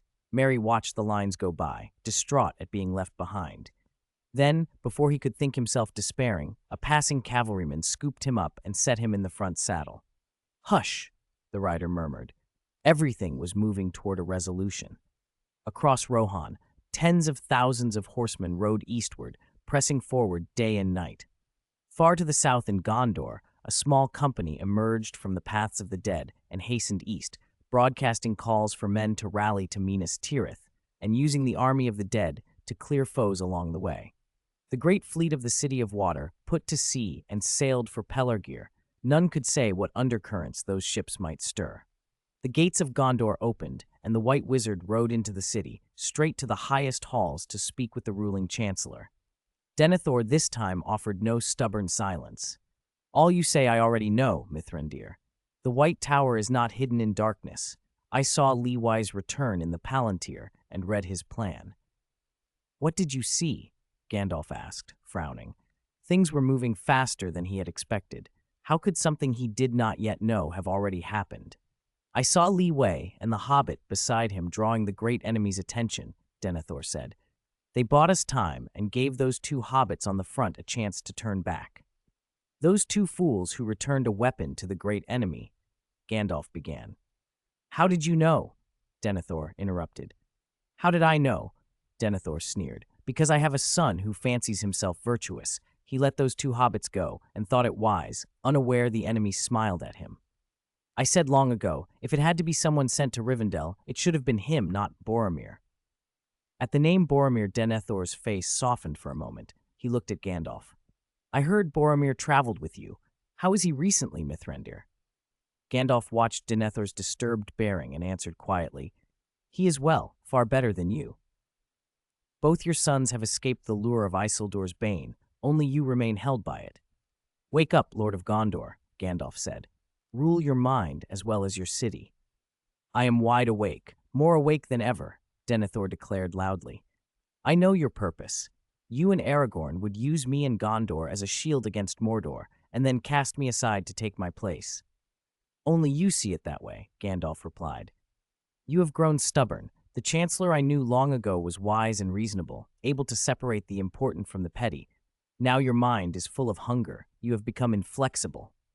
Right and wrong are not decided by your single tongue, Denethor retorted. Gandalf's eyes narrowed. You will be overthrown sooner or later. Get out. I will not listen to your prattle. Denethor dismissed him harshly. Gandalf made for the gate without anger. If he must go, he would go. He had said before that if a certain man arrived and Denethor still held to this temper, there would be consequence. As for that man's movements, Gandalf rode out into the city, calm and measured, the shadow of the coming days heavy on his mind. Chapter 391, Unstoppable. A massive shadow swept across the sea as a huge fleet sailed into the bay south of Lebanon. Their hulls were pitch black, and their great sails bore symbols, crimson eyes and stars, the marks of the Haradrim and of the renegades who had split from Gondor 1,000 years ago. The sight of that overwhelming armada sent the local fishermen fleeing in panic, abandoning shabby huts and running from the shore. The black ships paid them no mind. Their only destination was Pelargir, the old royal shipyard and a vital transport hub for Gondor. Are we still in time? Gimli asked on the green slopes of Lebanon, squinting toward the river mouth. 4 days had passed since they had come out of the Road of the Dead. Aragorn and his companions stood with the gray-clad rangers who had tracked them this far. Not exactly in time, but not too late, Aragorn answered. He climbed a nearby rise and looked out over the smoke and flames, the broken walls, and the battered coastline. What's the situation? Below him, Boromir called up, noticing Aragorn counting as if in a daze. 48, 49, 50. What are you doing? Playing a counting game? Gimli barked. No, counting the pirates, Aragorn said. 50 ships, 50 large ships, and countless smaller ones besides. The defenders of Pelargir won't hold much longer, Boromir said. Then what are we waiting for? Gimli grunted. He hefted his axe. It's our turn. Aragorn's hand went to the sword at his hip. Not a moment to. Wait, what's that? Legolas interrupted, his gaze fixed to the south. A single ship, enormous and weighty, was making its way down the wide river with the wind. From its deck, a column of pure white light shot into the sky. Aragorn recognized the flag at a glance. That emblem, that's a practical class flagship from Water City. He didn't waste time with speeches. Aragorn dropped down the slope and ran for the riverbank. The others followed close behind. The great vessel cleaved the river like a plow, its prow driving through the black fleet that had crowded the port. On its bow stood a dark figure, hair whipping in the wind, a greatsword across his shoulders, calm and fearless as he faced the armada blocking the harbor. A flock of warm-toned birds wheeled about the hull, drawn to the ship's pillar of light, their sharp calls mingling with the slap of waves against wood. The sudden, bright shaft of sunlight seemed to follow the ship, piercing cloud and smoke and flame, and making the scene almost unbearably luminous. The pirates landing at the breached defenses turned and stared at the spectacle, and then at the approach of the colossal ship. With a terrible roar, the flagship smashed into the enemy line. The black ships the pirates had been so proud of shattered like toys, their planks splintering and sails collapsing as the massive hull drove on. Bodies and wreckage filled the river, and one by one the enemy's black sails sank beneath the waves. Charge! Charge! Pippin shouted beside Li Wei, his short sword flashing as they felt the ship shudder beneath them. Small craft were crushed, splintered timbers flew, and for a moment the assault looked unstoppable. The flagship of Water City rammed the enemy flagship with bone-jarring force. It was plain that the practical class was built on a different scale, The enemy vessel went down beneath it while wrecks and drowning men trailed in its wake. The Water City regulars that had been trailing behind poured in. Leeway muttered under his breath, eyes cold. Then he lifted his greatsword and roared, "Follow me aboard." Cradling Pippin and leaping with practiced ease, he led the first wave onto the opposing deck. Soldiers swarmed after him, raised their weapons, and set the pirates to rout. Pippin dropped beside Leeway and set to short sword hacking. His reach was short, but there was no lack of strength in the tide of men pressing forward. Caught off guard by that momentum, the pirates could not form a coherent defense. They collapsed before the boarding party even as the defenders of Pelargir finally found their horns and struck back in earnest. The turn of the tide was sudden and absolute. "Astounding," Boromir said from the shore, staring as if he wished he had been there to charge with them. Durin above, "How did he do that?" Gimli breathed, eyes wide. Aragorn watched the wreckage trailing in the wake of the great ship. The things Leeway makes are always like that, sturdy and fragile both. "That sounds contradictory," Gimli protested. Aragorn smiled faintly. "It's a contradiction that fits him. His creations hold against everything until the very moment he pushes them one step further. Then they break in a sudden, absolute way." Faladon, standing quiet a moment, nodded slowly. "Spend time with him and you learn that. The ship will hold like iron for long enough to carry him straight through, and that is enough." Gimli grunted, not entirely convinced. Legolas shook his head and laughed softly. "It has already smashed into more than a few things. That is enough to give anyone a headache." "No more arguing," Boromir said, drawing his sword. "Let's join them." "Ha!" Gimli raised his axe and laughed. He and the others were the first to answer the call. A skillful, fearless band launched from the shore, boarded a captured black ship, fought past superior numbers, and drove it into the heart of the fighting at the port. The river ran choked with timber and men, but the Water City flagship and the boarding party pressed on. With Leeway at its head and the defenders of Pelargir rallying behind, the assault that had threatened to overwhelm the harbor was blunted and then driven back. Unstoppable. Chapter 392, Home is Behind. Wrecked ships drifted across the harbor, clustered so thickly one could almost walk on them. The fleet from Water City had, in a brutal and astounding display, utterly annihilated the pirate armada and their proud black ships. Not a single one remained. The dark clouds broke, the fires and acrid smoke thinned, and sunlight bathed the land once more. The massive Practice-class flagship shoveled aside floating debris and eased toward the shore, followed by a single black ship, a captured enemy vessel taken by Aragorn, his companions, and the Rangers of the Grey Company, the only pirate ship left intact. One by one they disembarked and stepped onto solid ground. A Pelargir guard, staring at the scene in the harbor, murmured, "Black armor, a great sword on his shoulder. I've heard of him. That's the Lord of the Northern Territory, the living legend Leeway. Tales of him reach across the world." "And the one next to him, a child?" another asked. "No, he's a halfling. Their homeland lies far from Gondor." "Oh, halflings. I once sampled some Shire fare, memorable stuff." They spoke with relief. Pelargir had held. The reinforcements were the reassuring, long-rumored legend, and the descendant of Isildur, son of Arathorn, Aragorn himself. Without those reinforcements, Pelargir, even counting troops from the surrounding fiefs, likely could not have held. The pirates had attacked with ferocity and clear preparation. "Looks like those dead men won't be needed here to show off," Gimli grumbled. One of the dead, a once king among them, manifested as a faint, shadowy outline from the world of the dead, looking slightly dejected. Then a pure heat, unbearable to those ghostly spirits, washed over the place. The dead recoiled and held back. They could see the souls of the other world, and yet for some reason the dead men feared the presence that had come. They did not press forward. They remained at attention. Pippin? When the Grey Company and Leeway reunited, Aragorn's voice held a touch of surprise. Pippin stood there in a Water City sailor's jacket 2 sizes too large, a keen sword in his hand. His face and hair were a mess, wounds and grime showing he had fought hard. Gimli grinned. "I saw it. This little hobbit's courage outran everyone's expectations." "Don't underestimate him, Aragorn," came a warning. "I didn't mean to. I was merely surprised," Aragorn said. "You and Merry didn't act together." Merry chose his own course, Pippin answered, earnest. Aragorn and the others smiled, understanding. A horn sounded. Aragorn turned toward the direction they had come from.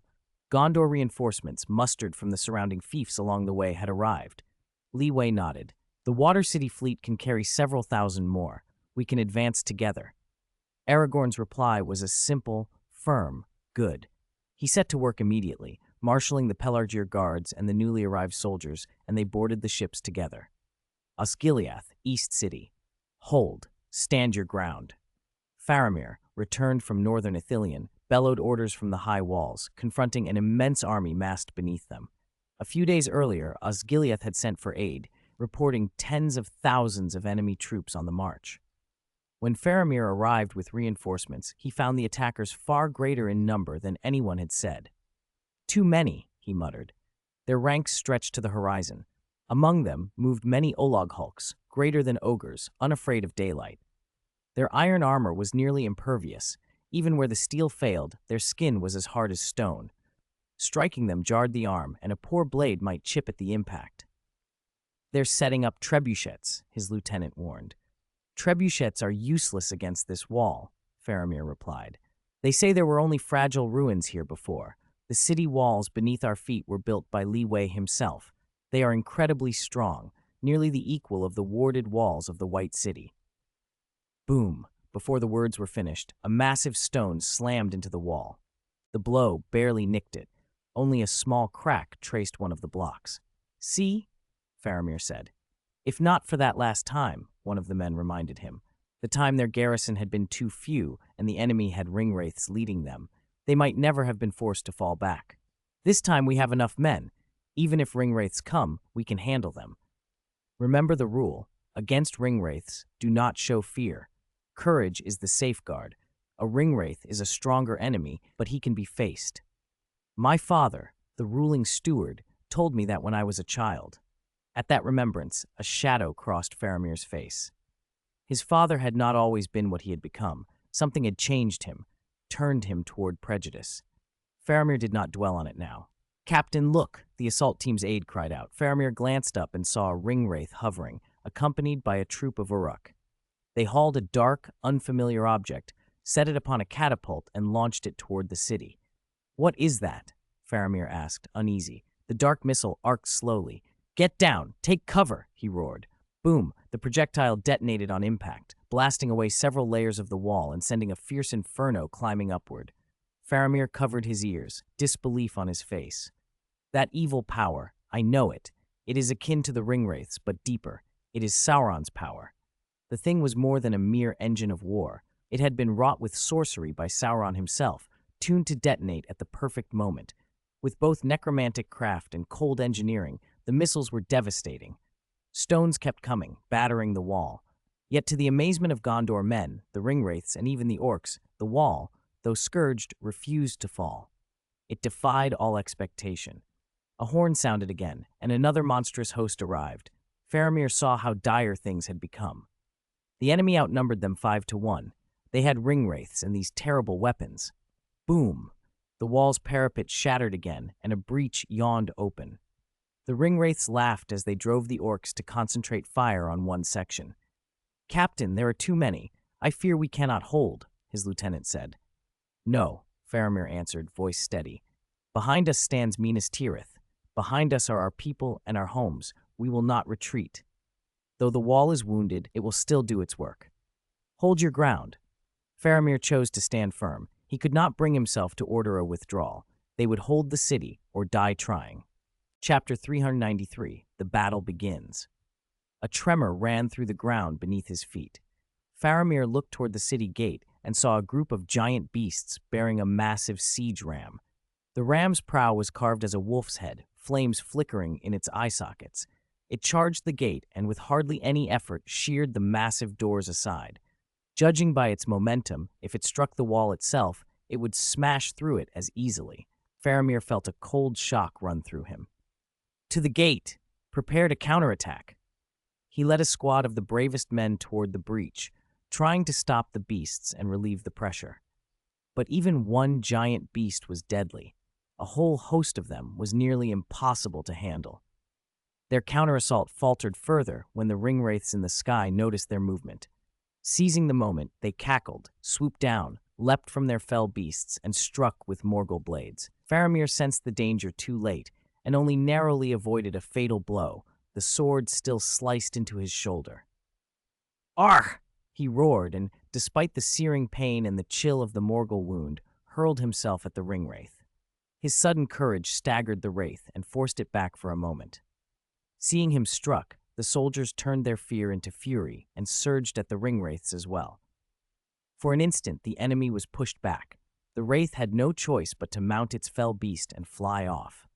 They had driven back one of them, but the advantage was gone. Lightning flashed over Barad-dûr, and a pillar of sickly green light shot up from Minas Morgul. In response to Sauron's command, the Witch King unleashed his full host, and a continuous stream of enemy troops began to pour toward Osgiliath. "Retreat! Fall back!"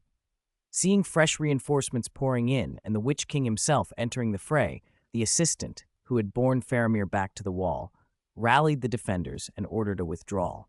Osgiliath could not be held. They fell back to the western city on the far side of the Great Bridge. The assistant glanced once at the high wall, the work of Li Wei, and felt stunned.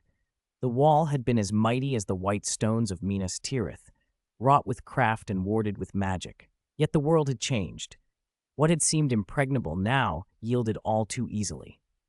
The wall's enchantments rendered it immune to ordinary blows, but the enemy's assaults were steeped in dark sorcery. Nothing seemed certain anymore. In the palace at the topmost level of Minas Tirith, Denethor sat silently. He watched Faramir, unconscious, his face blackened and twisted in pain, and felt only a growing, private despair. From his high seat, he could see the black clouds and the lightning rolling in them. The shadow of Mordor lay over Osgiliath. Denethor's wife had worried herself to death long ago, staring at that same view. The loss had hardened him and fanned his hatred for Mordor. Now the shadow drew closer still, and there was no one to hold the line. The assistant who had brought Faramir in stepped forward and reported in a low voice. "My lord, the captain fought bravely and led our men against the ringwraiths, but the enemy was far greater, 5 times our number at least, and they brought new engines of war. We could not hold." "Do not excuse your failure," Denethor cut him off.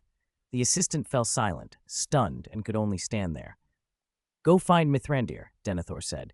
"Is Faramir not his ward? Let him wake his good student." "Yes, my lord." The assistant took the order and left, carrying Faramir on his back. Denethor remained on the cold seat, watching Faramir carried away. He lowered his head and pressed his face in his hands, as if in unbearable pain. "Boromir, my son, where are you?" he muttered. "Gondor needs you, and your brother needs you too." The beat of distant war drums made him start. He rose at once and went out to the plaza. The dark clouds were closing in. Mordor's army had not tarried after taking Osgiliath, but pushed on toward Minas Tirith. Looking down at the massed foes, Denethor's face was a mixture of calculation and despair. 5 times? Someone asked at his side. "No," another voice replied grimly. "It is more than 5 times." The sight, the fell beasts screaming overhead, the marching horde below, and the roiling clouds spread panic through the city. Denethor drew a steadying breath, shrugged off his robe to reveal the armor beneath, took the long sword from his waist, and rode out on his warhorse. He circled the walls, shouting orders and stoking the defenders' courage. "Prepare for battle. Hold the walls. Do not be afraid," he cried. Then, with a fierceness that echoed across the plaza, "Let these filthy beasts come. The house of Húrin is not yet extinct." Not long after, Prince Imrahil of Dol Amroth, who had arrived days before with a company of knights, rode up and joined Denethor in organizing the defense. Even the prince admitted Denethor's foresight. He had expected trouble and had sent for aid from Dol Amroth in time. While the two spoke, another voice came from the ranks. "That Palantir gives you long sight and wide vision, but it makes you weak as well." "Mithrandir," Denethor said, turning. Gandalf rode up and took his place among the commanders. As long as he was not explicitly forbidden by the steward, Gandalf's authority was enough. He was a wizard, and his counsel carried weight in Gondor. "Where is Faramir?" Denethor demanded. "Why is he not here?" Gandalf sighed. "Do not use such stiff words, Denethor. Your son's condition is grave. I have done what I could to slow the corruption of the Morgul blade and hold it at bay, but to purge it completely. There must be someone better than you." "Where is this someone you speak of?" Gandalf asked. "I do not know." Denethor's voice was hollow. Gandalf shook his head. "Perhaps he is with Boromir, the man you cherish so." While the orcs were still assembling their siege engines, Gondor had already begun its defense. Trebuchets on the city walls fired relentlessly into the massed ranks below, and many of the enemy's engines, those half-built and those newly erected, were smashed to splinters. It was a mercy, but only a small one. The horde was too great and their preparations too thorough. For every machine destroyed, another took its place. At first, the orcs' placement of their artillery seemed odd. Trebuchets and engines clustered far from the walls, beyond the apparent range of Minas Tirith's defenses. The defenders could only aim at the closer siege towers and troops. The distant engines seemed useless. Then the projectiles began to fall, and all confusion turned to dread. They were not stones. They were black bombs, soaked in Sauron's black arts. Each one struck and detonated with terrible force. Sections of the inner city wall cracked and collapsed. After hours of unanswered bombardment, the orcs bared their fangs and pressed the assault. At the same time, the Nazgul returned to the battlefield, their fell beasts keening, sweeping through the night.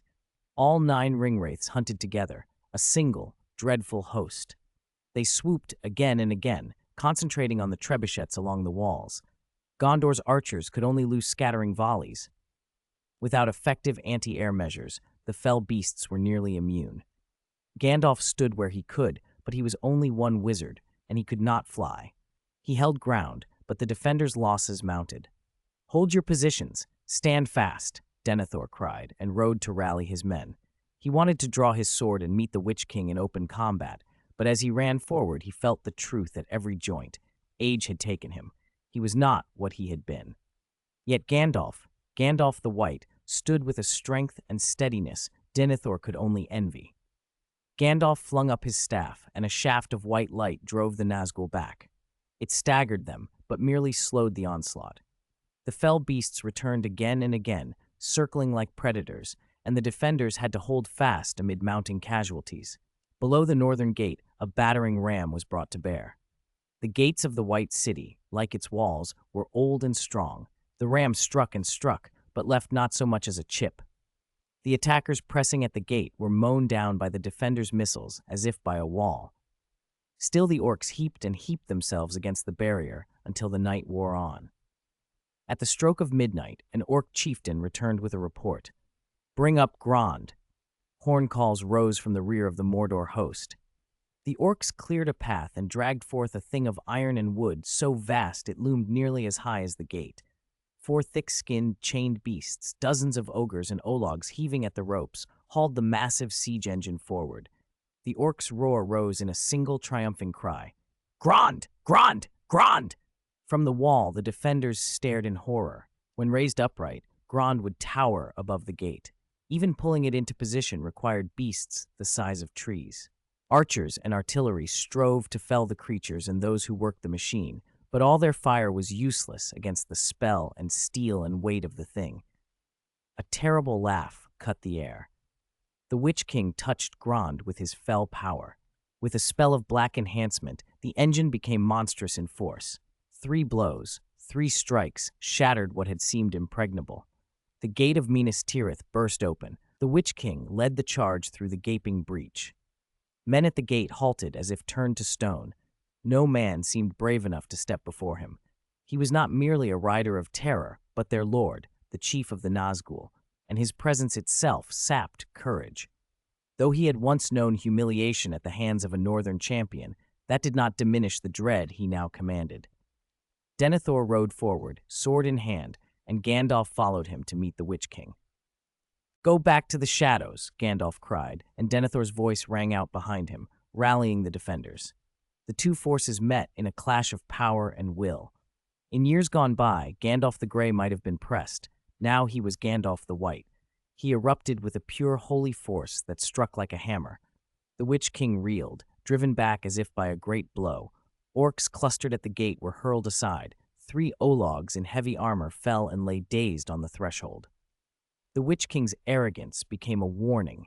His voice spat at Gandalf and Denethor, but he did not press forward alone.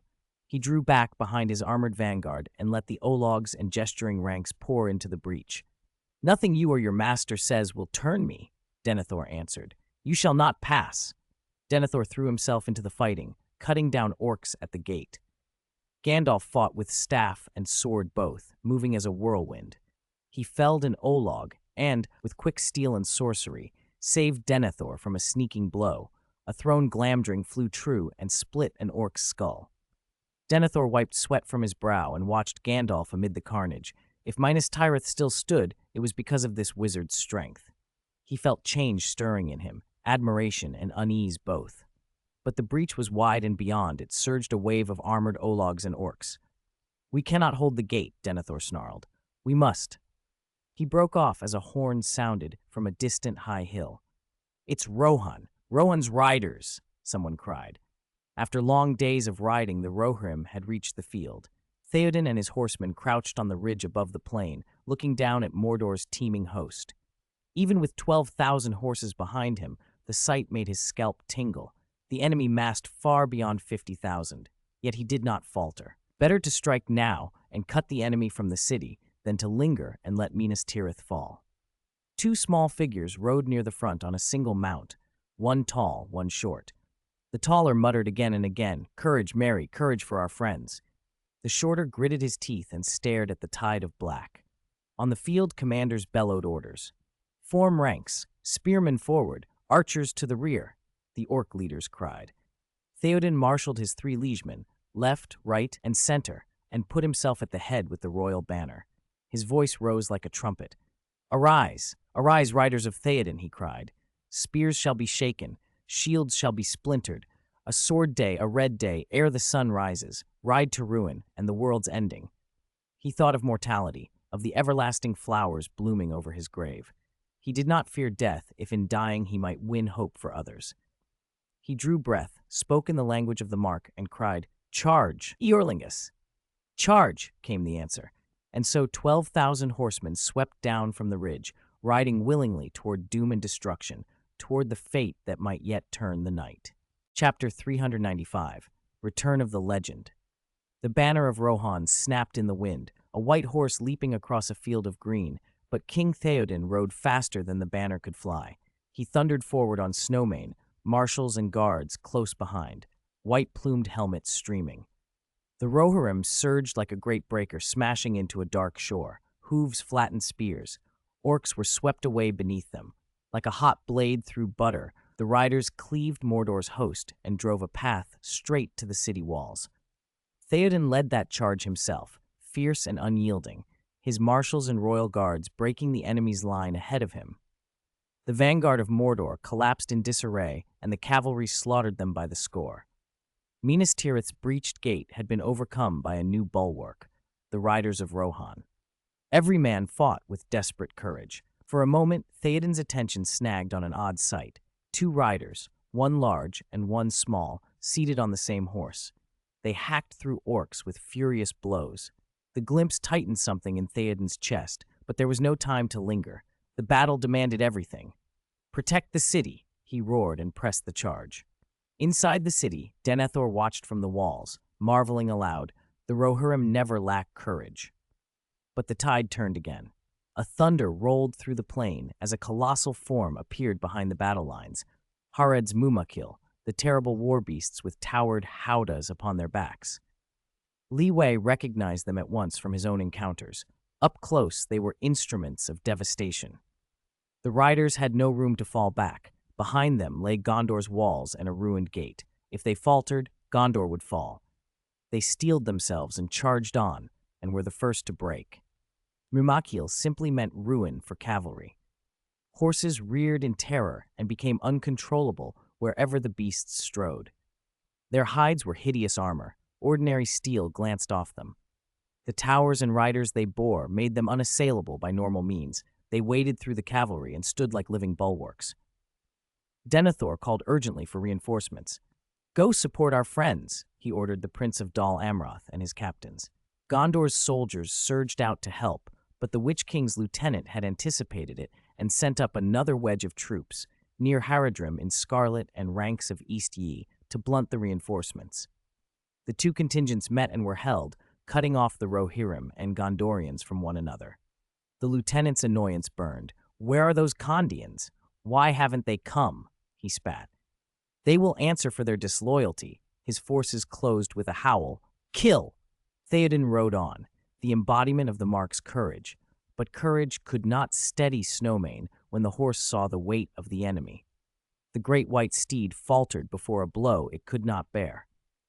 At that moment, the Witch King himself descended upon the king. He came down on his fell beast, struck Snowmane and Theoden together, and knocked king and horse to the ground in a single crushing blow. A chilling, high laugh rolled over the field, and some riders who had been rushing to help paused, frozen by dread. "No man can save you, King of the Mark, a mere horseman," the Witch King intoned, striding forward with cruel relish, savoring the spectacle of slaying Theoden in full view of Gondor and Rohan. Then a shield flashed into the Witch King's path. A rider, with a hoarse shout, charged blindly at him. With a few desperate blows, she slashed at the fell beast and cut the soft part of its neck. The Witch King's mount fell. Furious, the Witch King swung his flail and smashed the shield and the warrior's left arm in two thunderous blows. She fell, her resistance broken. "No!" she gasped.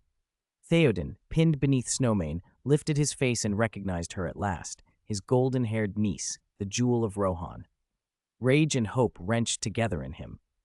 "Die!" the Witch King hissed, preparing the final stroke. From the melee, a small, barefoot figure leaped in, thrusting a short sword up into a gap in the Witch King's armor.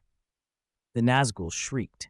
The blade, though small, sent a blight of recognition across his face. It was wrought in the style of old Dunedain weapons, blessed steel that could wound ringwraiths and barrow-wights. The short sword struck deep, then splintered as the Witch King threw the attacker aside. The blow had nonetheless grievously wounded him. A roar went up. The warrior nearest the Witch King rose to finish him, but the Nazgul only laughed and spoke the old mockery. "No man can kill me." Éowyn smiled, and then in a single motion she tore off her helmet, letting her golden hair cascade free. "I am no man," she said, and drove her sword with all her strength into the Witch King. The prophecy was fulfilled. The Lord of the Nazgul was undone. His scream was the death rattle that left 8 ringwraiths where 9 had been. "Mary!" Éowyn cried, and rushed to where the hobbit lay. Mary struggled up, bruised but alive. "I'm all right. Save the king first," he panted.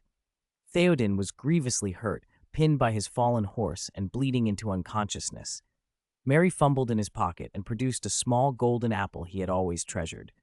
"Give him this to eat," he said, backing into the circle of guards, as if that were the cure the king needed now. The Witch King's shadow had vanished, but the defenders were not yet out of danger. A black ship slid up the river, and orcs on the shore shouted with glee as it came. "You're late, you stinking pirates," the orcs jeered.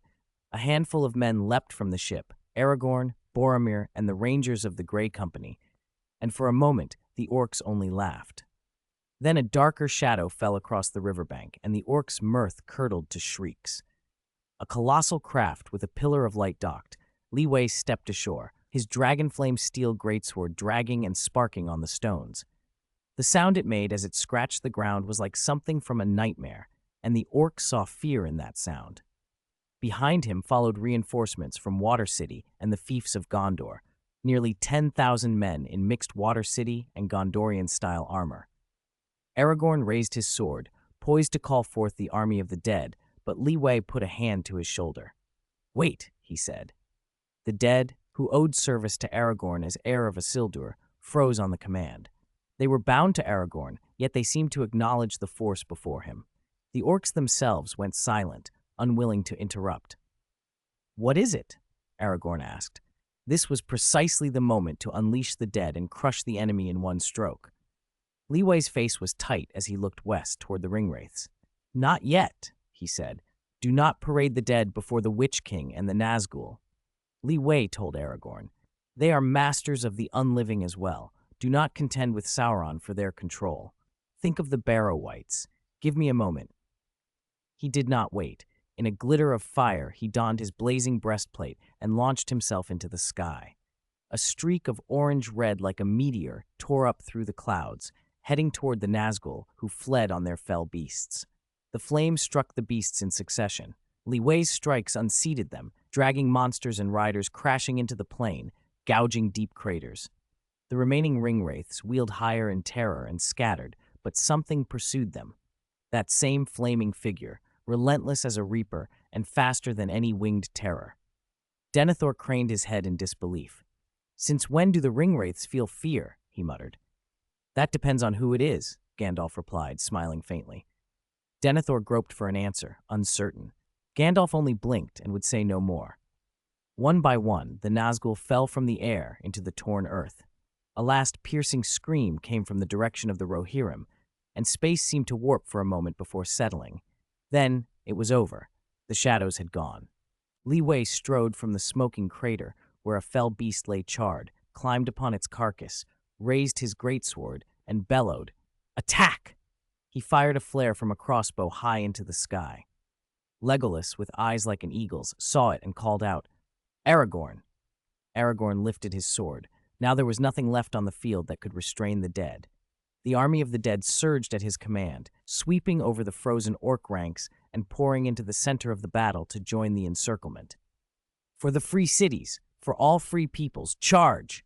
came the cry as the spectral host crashed forward. The Water City troops landed and met the fray with savage, well-disciplined fury. Their armor and banner, lit by the beacons, gave them a luminous, almost holy aspect that stood in sharp contrast to the silent host. The Haradrim and East Yai were disoriented. The orcs, who had clashed with the free cities before and knew their terrible reputation, began to lose heart. Gondor's troops followed beside Boromir. He lifted the horn at his waist, the very horn cracked in earlier battle and mended by a Water City craftsman who was as much soldier as artisan, and called with it. The note rose, clear and strong, a sound that swept across river and plain and into the houses of Gondor. It made men's hearts beat faster. "Boromir's horn! The protector of Gondor has returned!" people cried when they recognized that proud blast. Boromir had come back to the field. Chapter 396. Don't listen to anything indecent. Don't look at anything indecent. When that figure, a blazing meteor in midair, appeared and began to cut down ringwraiths one after another, the soldiers felt as if they were looking straight at the sun. The light he cast banished the dread of Mordor from their hearts. It was an anchor for their spirits, and their morale surged to its peak. For he was a legend of the Free Peoples. Though his deeds had only begun to be told a century past, his name had spread everywhere, even into the most remote villages. Now the great leader of the North himself had come to battle, smashing the dread ringwraiths. Of course, Mordor and its allies would not ignore such a blow. The dark men in Mordor's thrall remembered the old tales of the War of Shadows. Fear returned to them like a chill, their advance faltered, and many shrank back. Only the hardiest Haradrim and Easterlings pressed on, teeth clenched, determined to die fighting. Courage belonged to men on both sides. What condemned them was not bravery, but the choice to follow Sauron into darkness, setting themselves against every good soul in Middle-earth. The blazing presence steadied people's hearts. The next blast of the great horn set them afire. Boromir's blast rang out. Followed on unfurled the royal banner, announcing the return of Isildur's line, and the Grey Company surged forward to rejoin the fray. The tide had turned. "Come on!" Gimli cried, axe swinging as he cleaved orcs in his path. Legolas moved as swift and deadly, arrows finding gaps and sometimes passing through several foes at once. The dwarf and the elf began to compete in kills. 35, 36, Gimli counted. "Ha ha!" he laughed, and then, grinning at Legolas, added, "I'm 10 ahead of you." Legolas frowned, glanced at Gimli, then at a distant Mumakil, and launched himself toward it. Using every elven advantage, he scampered up the beast's hide, caught a hanging rope, swung up and over, and sprang into the tower. The men perched there never imagined an enemy could come from behind. Taken by surprise, most were slain before they could raise a spear. Even the few who remained were no match for Legolas. Soon an arrow slipped through a weakness in the beast's crown, and the Mumakil went down. Gimli, who had watched the whole thing, gaped. "That only counts as one. I still killed the most." Gimli protested stubbornly.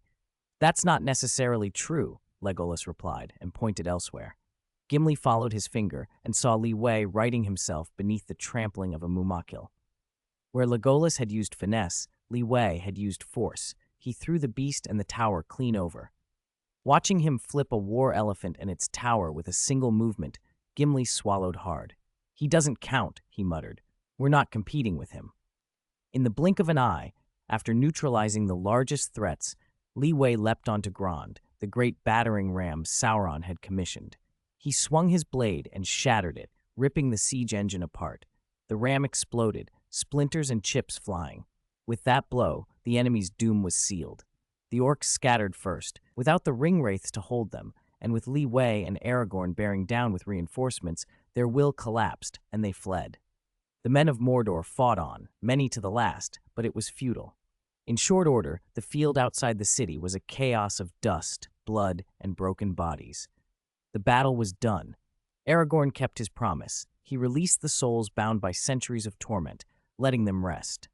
"You have fulfilled your oath. Rest now," he murmured. Gimli grumbled that it seemed a pity they had been so useful, while Aragorn merely shook his head. A king's integrity was something that did not require explanation. "It's over for now," he said. Gandalf looked over the ruined plain and sighed. "It's not over yet," he warned. Li Wei, walking up beside Pippin, patted Gandalf on the shoulder. "It's only just begun," he smiled. Gandalf nodded. "Then, as always, take me with you. As the White Wizard, this is what I must do." "See you at the Black Gate," Li Wei said. "See you at the Black Gate." They were about to move on when a heart-wrenching cry rose from the rear. "No." Éomer fell to his knees, cradling Éowyn, whose eyes were closed. The Rohan commanders and soldiers turned. When they saw their princess motionless on the field, shock and grief washed over them, and many wept openly. "You who have known the baptism of battle and fear no more are the true warriors," Theodred murmured, the words he had once spoken to Éowyn returning to him as he stared down at her. He sank to his knees and could not hold back his tears. Nearby, Theoden groaned under the weight of a horse and pushed it aside with difficulty. "Is anyone going to care about me?" he rasped. "Father." Theodred ran to help him up. With his son's help, the old king limped over to Éomer and peered at Éowyn. "Didn't you notice your sister is still breathing?" he asked. Éomer checked and, like a man struck by lightning, realized she was alive. Barely. Her face was darkened and her veins blackened, a sure sign of the ringwraith's poison. "Black breath," Theoden said, "an evil malady. It seems to cast the body into a deep sleep while the soul is pulled toward shadow." "There are two known cures," Theoden added. "One is the blessed milk of the free cities, and the other a secret draught kept by the Dunedain." Now there was cause for hope. Aragorn and Li Wei had been drawn to the cries. Aragorn, son of Arathorn and the prophesied king, and a healer of renown, stepped forward without hesitation. "Leave it to me," Aragorn said, and to Li Wei's surprise reached not for Athelas but for flasks of milk from roadside fort. "No," Li Wei began, a little dismayed at being robbed of the chance to display the king's healing herb. Aragorn smiled. "This works faster," he said. Pippin, who had joined them, found Merry's cloak on the ground, and then found Merry, unconscious and touched by the Witch King's poison. The ringwraiths carried the black breath simply by being near mortals. Éowyn and Merry had stood long in the presence of the Witch King. Li Wei stepped in and poured milk into Merry. It cleared the black breath, but both Éowyn and Merry were utterly exhausted and remained unconscious. They were carried to Minas Tirith to recover. This was not the end of demands. Denethor, steward of Gondor, hobbled up with Boromir and made a request. Faramir, too, had been struck by the black breath. Worse, he had been wounded by a Morgul blade, and fragments were heading toward his heart. Denethor's face, however, was not marked by worry for his son, but by a cold pride. He clapped Boromir's shoulder and began once more his familiar comparisons. "Faramir will never be the like of his brother," he said loudly. "Our hero Boromir comes back with reinforcements and hope for Gondor, unlike that weakling lying in bed who could not hold a city and had to be rescued." Boromir bristled. "Father, the men who fought say otherwise. You cannot blame Faramir. He has always been sent to the hardest tasks, and you have no understanding of what he has endured. You judge without knowing." "Silence, Boromir. Don't defend that useless fellow, if he were not weak." Denethor ranted on, his voice rising in one of his bitter public tirades. Gandalf glanced at Li Wei. Li Wei understood at once. Quietly, he drew a mithril dagger and stepped behind Denethor. Boromir watched, puzzled, as Li Wei gently patted the steward's shoulder.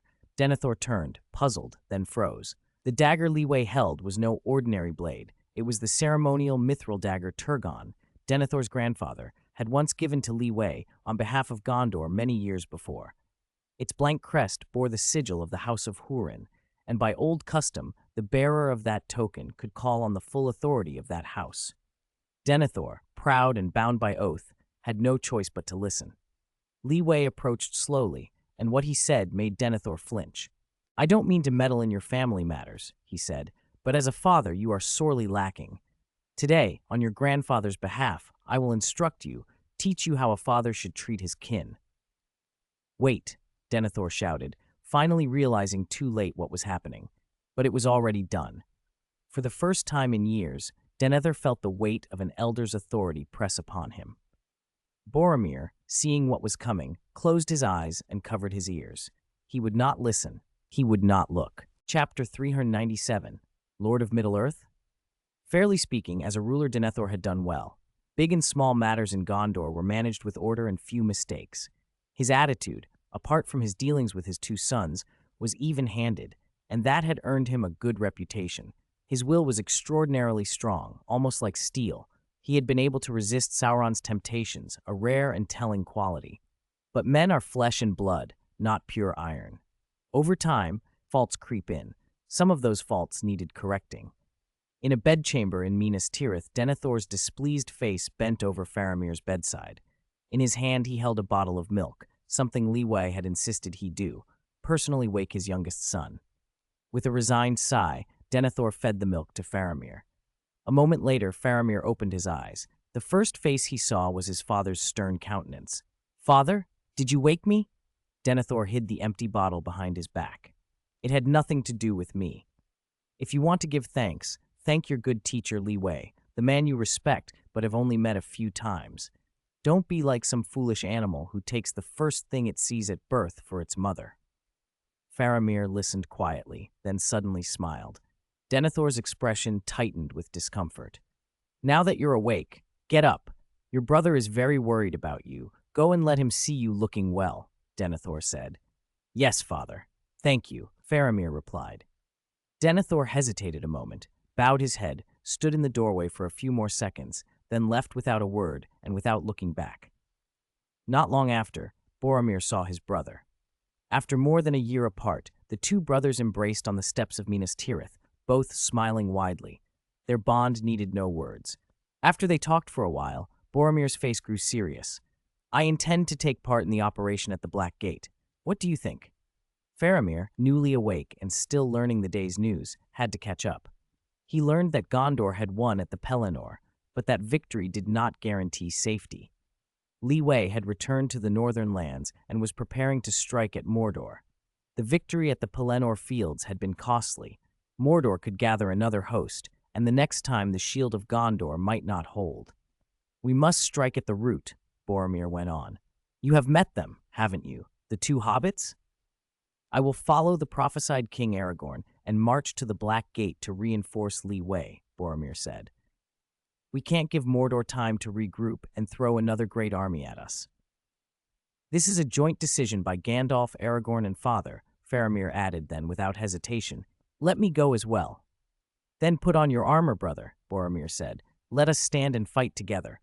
Outside, beyond the river valley city, orange fire lit the sky, and enemies broke and fled in confusion. On the city walls, several aged dwarves watched the rout and shook their heads in wonder. "Hundreds of years ago, Smaug took our home," one muttered, "and now another fire drake defends our city." "The world is full of surprises," another replied. "Things once thought impossible happen now." "What do you say, Thorin?" Thorin, addressed by name, stared out over the battlefield with no obvious emotion. His hair and beard were white now, and his frame had a weariness to it. Still, when word came that enemies had appeared, he had donned armor, taken his sword, and gone out into the fray. That stubbornness, that oath, was the heart of a dwarf. Since the end of the Lonely Mountain's long journey, the returning king, under the mountain, had sworn he would never again hide behind his kin. "I have no different opinion," he said softly. As the enemy scattered beneath the dragon's wrath, Thorin breathed easier. Without the dragon, Little Pink, the fight would likely have dragged longer before a result fell on their side. After lending its aid here, Little Pink rose and flew off toward Ravanian. Apparently someone there was summoning it. What Thorin did not know was that while such skirmishes and reliefs were happening across the lands, a commotion had already started at the Black Gate. A creak sounded as the enormous black iron gate cracked open. A tall man rode out on a fierce black steed and called to the assembled host, voice carrying across the field. "My lord, Emperor Sauron extends his welcome to you all." The messenger, Sauron's mouth, looked uneasy under the weight of the sight before him. Before the Black Gate stood an army of the Free City-States, 50,000 strong, joined by 20,000 reinforcements from Gondor and Rohan. 70,000 trained warriors were arrayed, and more could have been mustered if homes and garrisons had not needed to be left defended. The leadership glittered almost as much as the banners. Li Wei, the Lord of the Northern Territory, stood at the front. Beside him were Aragorn, the prophesied king, Gandalf the White, Saruman, come for reasons of his own, the hobbits Pippin and Merry, Denethor, the steward of Gondor, the Gondor captains Boromir and Faramir, Prince Imrahil of Dol Amroth, many Dunedain including Falodon of the Grey Company, the wood elf Prince Legolas, Durin's dwarf Gimli, King Theoden of Rohan and his son Theodred, and the marshals of Rohan. The leaders alone made for a formidable lineup. Gandalf's eye caught the figure who had ridden forward. "That is Sauron's mouth, the spokesman of Sauron's will," he said. "Perhaps we should hear what he has to say." Sauron's mouth, looking over the host, with its proud captains and the man Li Wei at the very front, drew a breath and addressed Li Wei with an affected politeness. "Respected legend, it is an honor to meet you again." Li Wei's reply was cold and blunt. "Speak quickly, or let your hiding master come out and speak for himself. If he has nothing to say, he can wait in that tower to die obediently." Sauron's mouth showed no particular anger, only a maintained deference. "My esteemed lord," he said, lowering his head, "we need not be so confrontational. I have been sent with a message. Mordor and many forces from the east and south are willing to proclaim you the Lord of Middle-earth and serve you." "What do you say?" he finished, the words falling into the tense silence like a gauntlet thrown down. The world, it seemed, had suddenly come within reach. "You've really put me in a tight spot." Li Wei thought the words as he listened. The mouth's offer sounded convincing. If he nodded now, Mordor would likely surrender and drag its allies down with it. Sauron himself might even swear allegiance. But this was not the first time such a performance had been staged. When Numenor fell, Sauron had pretended surrender, crawling from prisoner to royal counselor with honeyed words and a false smile, and then set about his deception. The result was history. The great kingdom sank, its lands swallowed by the sea. Was Sauron trying the same trick again? No one had expected this proposal. Men had assumed a negotiation or perhaps an all-out declaration of war, not that Sauron, the Dark Lord, self-styled Emperor of Middle-earth, would offer to surrender and swear fealty. Even Gandalf, confident in Li Wei's strength, felt alarmed. "Remember what happened before. Do not agree," he warned. Li Wei only smiled, patted Gandalf's shoulder, and took 2 steps forward. His calm, unflinching back made Gandalf realize his warning was unnecessary. "I have no use for the allegiance of someone I cannot trust," Li Wei said. "If he truly wishes to negotiate, he should come out himself and say so, not hide behind a spokesman." The mouth of Sauron said nothing. He stared, trying to read Li Wei, but saw only a man whose mind and intentions were impenetrable. He could not tell what Li Wei was thinking, nor could he tell whether the one ring sat upon his finger. He could only be sure the rings on Li Wei's hands, 2 gold bands inlaid with amber, were not the one ring but some other magical rings. The mouth worried inwardly. Sauron never relied on a single ploy. There were always layers of contingency to test and exploit. Probing Li Wei's ambition was only the beginning. Gimli, who stood beside Li Wei, had no patience for subtlety. "He has more tricks up his sleeve," the dwarf growled from behind. "If you ask me, we should shoot his head clean off." Before the sentence finished, a violent gust tore through the lines. A dragon bone arrow hissed from the front and punched a clean hole through the mouth's chest. The black steel armor offered no protection. Li Wei stood at the very front, calm as ever. He lowered his dragonbone bow and said, "You're right, Gimli. That's one way to handle him." The arrow embedded in the hard metal of the black gate behind the mouth. The harsh ring of dragon bone against forged iron carried like a signal over the field. The mouth slumped off his horse, lifeless. Far above, in Barad-dûr, the flame of the eye swung to that point, surprised. The brief parley collapsed, drums rolled. The great gate slammed shut. Orcs crowded the battlements and the spiked towers, snarling down at the allied armies below. The gate itself was built of near indestructible black stone, thick, blast-resistant, and resistant even to tunneling. Even the 70,000 elite men massed here would have needed time and desperate effort to break it. Yet all that strength counted for little. Li Wei drew the blazing armor about him, rose into the air, swept the orcs from the gate like a hot wind, and fought his way to the mechanism. Enduring a torrent of blows from the monsters on the walls, he found the control and by force reopened the heavy doors. The breach was not merely a crack this time. The gate swung wide, and the human alliance surged through. Behind the gate, the land rolled like a dark sea, an endless tide of orcs and fell things. Sullen clouds boiled up from Mordor and spread, blotting the sky. The ringwraiths circled, shrieking to scatter courage, but this time their terror had little purchase. Aragorn, Theoden, and other leaders moved to the very front of their lines, a steady front that shored up wavering hearts.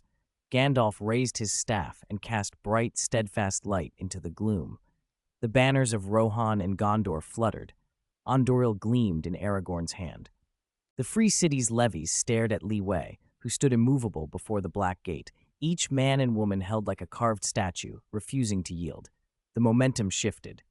The Mordor host, uncertain for a heartbeat, only sounded horns and drums, hanging back. Then the air changed. From within Mordor, a black wind blotted out the light and drew the dark clouds back into a single choking mass above the gate. The drums and horns were drowned by a high, ringing whine that set teeth on edge. Darkness fell, denser than any mere cloud. "One ring to rule them all," whispered voices from the memory of Rivendell, where that line had once brought a shadow down. Men clutched at their hearts. Gandalf's light pushed back, but the darkness pressed with intent. "Hold your formation. Do not move," called Aragorn and Theoden. "Do not let hope be snuffed from your hearts," cried others, and soldiers steadied themselves, eyes fixed upon their kings and the wizard's lamp. Gandalf stepped forward, staff raised, his voice low and urgent. He looked to Li Wei. "Do not be careless," he said. "Even without the One Ring, Sauron's power has largely returned. Be extremely cautious." Li Wei met his gaze and nodded. "I know." Chapter 399. Sauron appears. A dreadful laugh rolled down from above, as if from the clouds. A dark, ghostly wind swept across the wasteland before the black gate, coalescing not far from Li Wei into a tall, pitch-black suit of spiked armor. 2 crimson lights glowed inside the helm. No name needed to be spoken. Everyone knew who stood there. The Dark Lord Sauron, the ruler of Mordor. After his defeat in the Second Age, Sauron had been severely weakened and could no longer take true physical form, existing only as spirit. That did not stop him from inhabiting a form that was not his own. The armor before them was the mold in which he had once fought, a masterpiece of Middle-earth craftsmanship brought to life by his will. When Sauron poured his malice into it, it stopped being mere metal and moved like a body. Yet it was not truly alive. Like the ringwraiths, his spirit clung to the shell rather than occupying flesh. The Dark Lord slammed a colossal, pitch-black mace into the ground, sending dust rising. The weapon's presence alone inspired terror. Perhaps it had drunk the blood of many High Kings of Middle-earth. Still, that dread only steeled others like Aragorn, who tightened his grip on Andúril and felt the call of destiny. "So you still choose to oppose me?" Sauron's voice was like grinding stone. Gandalf answered first. "Do not twist the truth, Sauron. It is you who have opposed the free peoples of Middle-earth, not the other way around." "Oppose? Have I not offered the best terms? It is you who would not accept." Sauron's gaze slid toward Li Wei, an obvious attempt to pin the blame on him. He would take every advantage he could.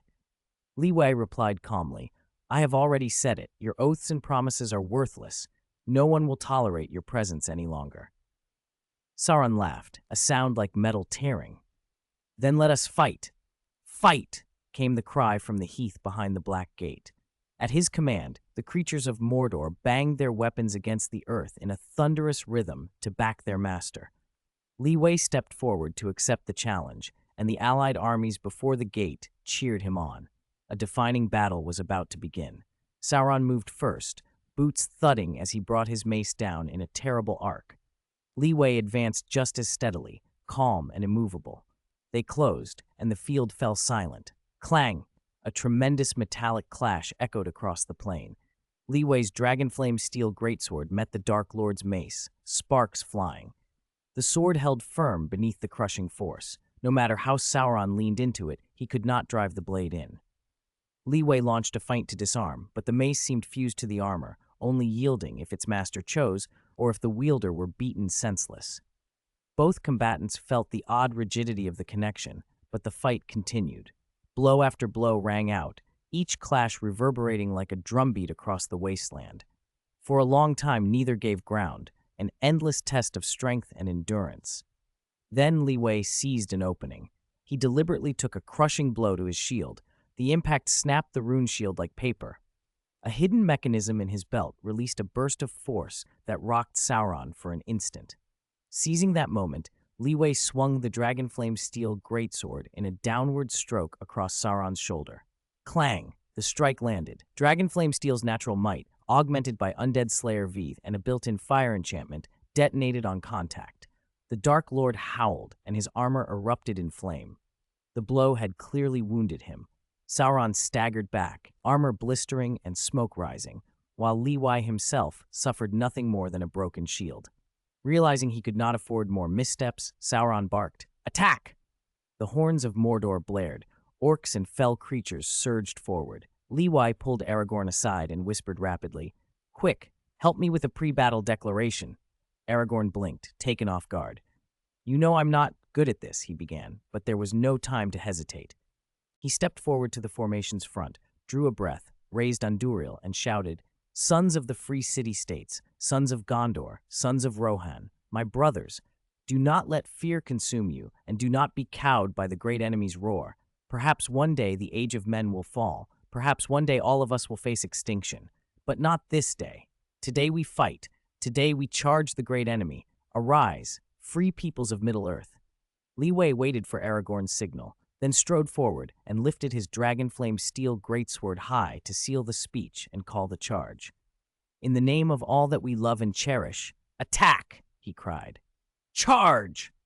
The soldiers answered, in a single, thunderous voice. The horns of the free city-states, Gondor and Rohan, sounded together, and the silver-white armies surged forward to meet Mordor's forces beneath the ringing calls. Chapter 400, The Dragon Knight Boom. Like a silver waterfall crashing onto a granite cliff, the human allied army and Mordor's forces collided, and the battlefield erupted instantly. Leading the charge were the human commanders, and many were surprised, especially at how fast the seemingly aged wizard could run. Gandalf moved with incredible speed, kicking up dust, more energetic than many men in their primes. Ha! Aragorn swung Andúril with all his might, shattering an orc's weapon and cleaving another helmet in a single sweep. His ferocity renewed the vigor of those behind him. Yet even that display felt somewhat restrained compared to Leeway on the other flank. Wielding his dragonflame steel greatsword, Leeway cut a blazing path through the orcs toward the larger enemies, ogres, ologs, and huge beasts. None of those heavy vanguards could stand against the blade's weight and edge. They fell one after another beneath his onslaught. After Leeway cleared half of the first wave of heavy frontliners, the elite troops of the free city-states surged forward. Veteran fighters and legion champions moved in to finish off the remaining high-value targets, preventing their side from suffering undue losses. Leeway swept aside another group of orcs and glanced toward the rear of Mordor's ranks, searching for Sauron, but the Dark Lord was nowhere to be seen. Sauron had not charged personally with his front lines. After the battle began, he vanished, deliberately avoiding direct confrontation. He understood the principle of choosing his battles. He would pick off the relatively weaker but still influential leaders before committing himself. A huge mace slammed into the ground, leaving a crater. Aragorn barely avoided it, heart-pounding. Sauron's first target was the man with the sword. Aragorn drew back a step, raised Anduril, and shouted, "Look upon this sword. Do you remember? It is the blade that cut away your ring and brought you to what you are." Sauron's composure flickered, but he only laughed. "A mere sword. Even if it returns, what can it do? You will meet your end, and so will your companion." He conjured one of his familiar illusions, Arwen aged, declining, dying before Aragorn's eyes. This time the vision broke Aragorn. "I won't let it be just a finger. I'll cut off your head." With a furious roar, he charged. In his rage, Aragorn even tried to parry the heavy blows with his sword, but he was outmatched. The hammer strikes forced him back, and he was soon rolling aside to avoid a crushing blow. The disparity in strength was overwhelming. Aragorn dodged, blocked, and staggered, all but exhausted. He knew the truth. A single solid hit would end him. Sauron pressed the attack relentlessly. One hammer strike sent Aragorn spinning into evasive maneuvers. Against all odds, Aragorn seized a few moments to slash at Sauron, leaving hardly a dent in that impenetrable armor. Facing Sauron reminded him of the trials he'd had challenging Li Wei at Roadside Fort, except Li Wei had always held back. Sauron did not. Soon, Aragorn was driven to his knees. The mace rose again. An arrow hissed through the air and struck Sauron's helm. The blow only made the Dark Lord flinch. It shifted his balance slightly, but did not stop him. Yet the interruption was enough. Aragorn used the opening to force a desperate parry, rolling away to his feet, battered but alive. He glanced at Sauron, who spun to strike again, and then Aragorn's face relaxed into a brief, wry amusement as he looked past the Dark Lord. Sauron snapped his head around, alert, and swung backward, but there was no one there. Just as he was about to taunt Aragorn, an unexpected strike met him from behind, a dark blade veined with blood-red patterns. "Having fun bullying children, are we?" Li Wei said, as he stepped back and delivered a leaping overhead blow that bent Sauron's knees and cracked the earth beneath him. Legolas, who'd loosed the arrow, arrived with Gimli and Boromir, covering the wounded Aragorn as he fell back a couple of steps. Aragorn caught his breath and said, with a faint smile, "Don't worry, I'm not that fragile." Then he rejoined the fray. The duel between Li Wei and Sauron unfolded, but Sauron was no fool. He avoided reckless, uncertain face-offs. He would only act when victory was certain. As he issued silent commands, 8 remaining ringwraiths, mounted upon ferocious beasts, swept onto the field. For the human infantry below, the Nazgul were devastating, terror incarnate that disrupted formations and forced panic. Out of fear and respect for Gandalf, the ringwraiths split up to harass from different directions and avoid being struck down by a single spell. Their tactic worked for a time, throwing many units into confusion. But on the open plain between the two armies, Li Wei suddenly took a small step back and tilted his head at Sauron. Sauron reflexively twisted to guard his rear, only to find nothing there. "Useless trick," he muttered, then a much worse premonition ripped through him. A clear, piercing roar rolled across the sky, followed by an orange-red streak of fire that tore through dark clouds. The blaze swept low and immolated 2 ringwraiths that had been too near one another. "It's Little Pink!" Pippin and Merry cried, swords dripping enemy blood, faces bright with surprised delight. Gandalf toppled an orc with a boot and called out, "Call her Bahurdin while you're outside. Little Pink will otherwise give you trouble." Pippin and Merry opened their mouths as if to protest, but held back. On command, Li Wei sheathed his dragon-flame steel greatsword, leapt backward, and was caught midair as Little Pink dove. For the first time, the battlefield saw him as a mounted rider, his silhouette atop the dragon for all to witness. Many had never thought such a thing existed in this world. The name sprang from their lips as one, Dragon Knight. Li Wei's rider form circled the battlefield until he pointed down at Sauron and shouted, "Spray him for me." Extreme heat plumed from Little Pink's jaws. The wind resisted the flames, but the inferno seared through ranks, and Sauron's troops around him scattered. The Dark Lord stood his ground, mace raised, as if he meant to take the attack head-on. Li Wei's breath caught. Sauron was no mere mortal. He was a Maya, a godlike being. He had reserves and protections others did not. As Little Pink's dragon breath slammed into him, a cloud of black mist rose and enveloped Sauron, absorbing the heat. When the flames ceased, the shroud remained. Even the dragon's exhalation could not sweep it away. "What?" Li Wei murmured, surprised.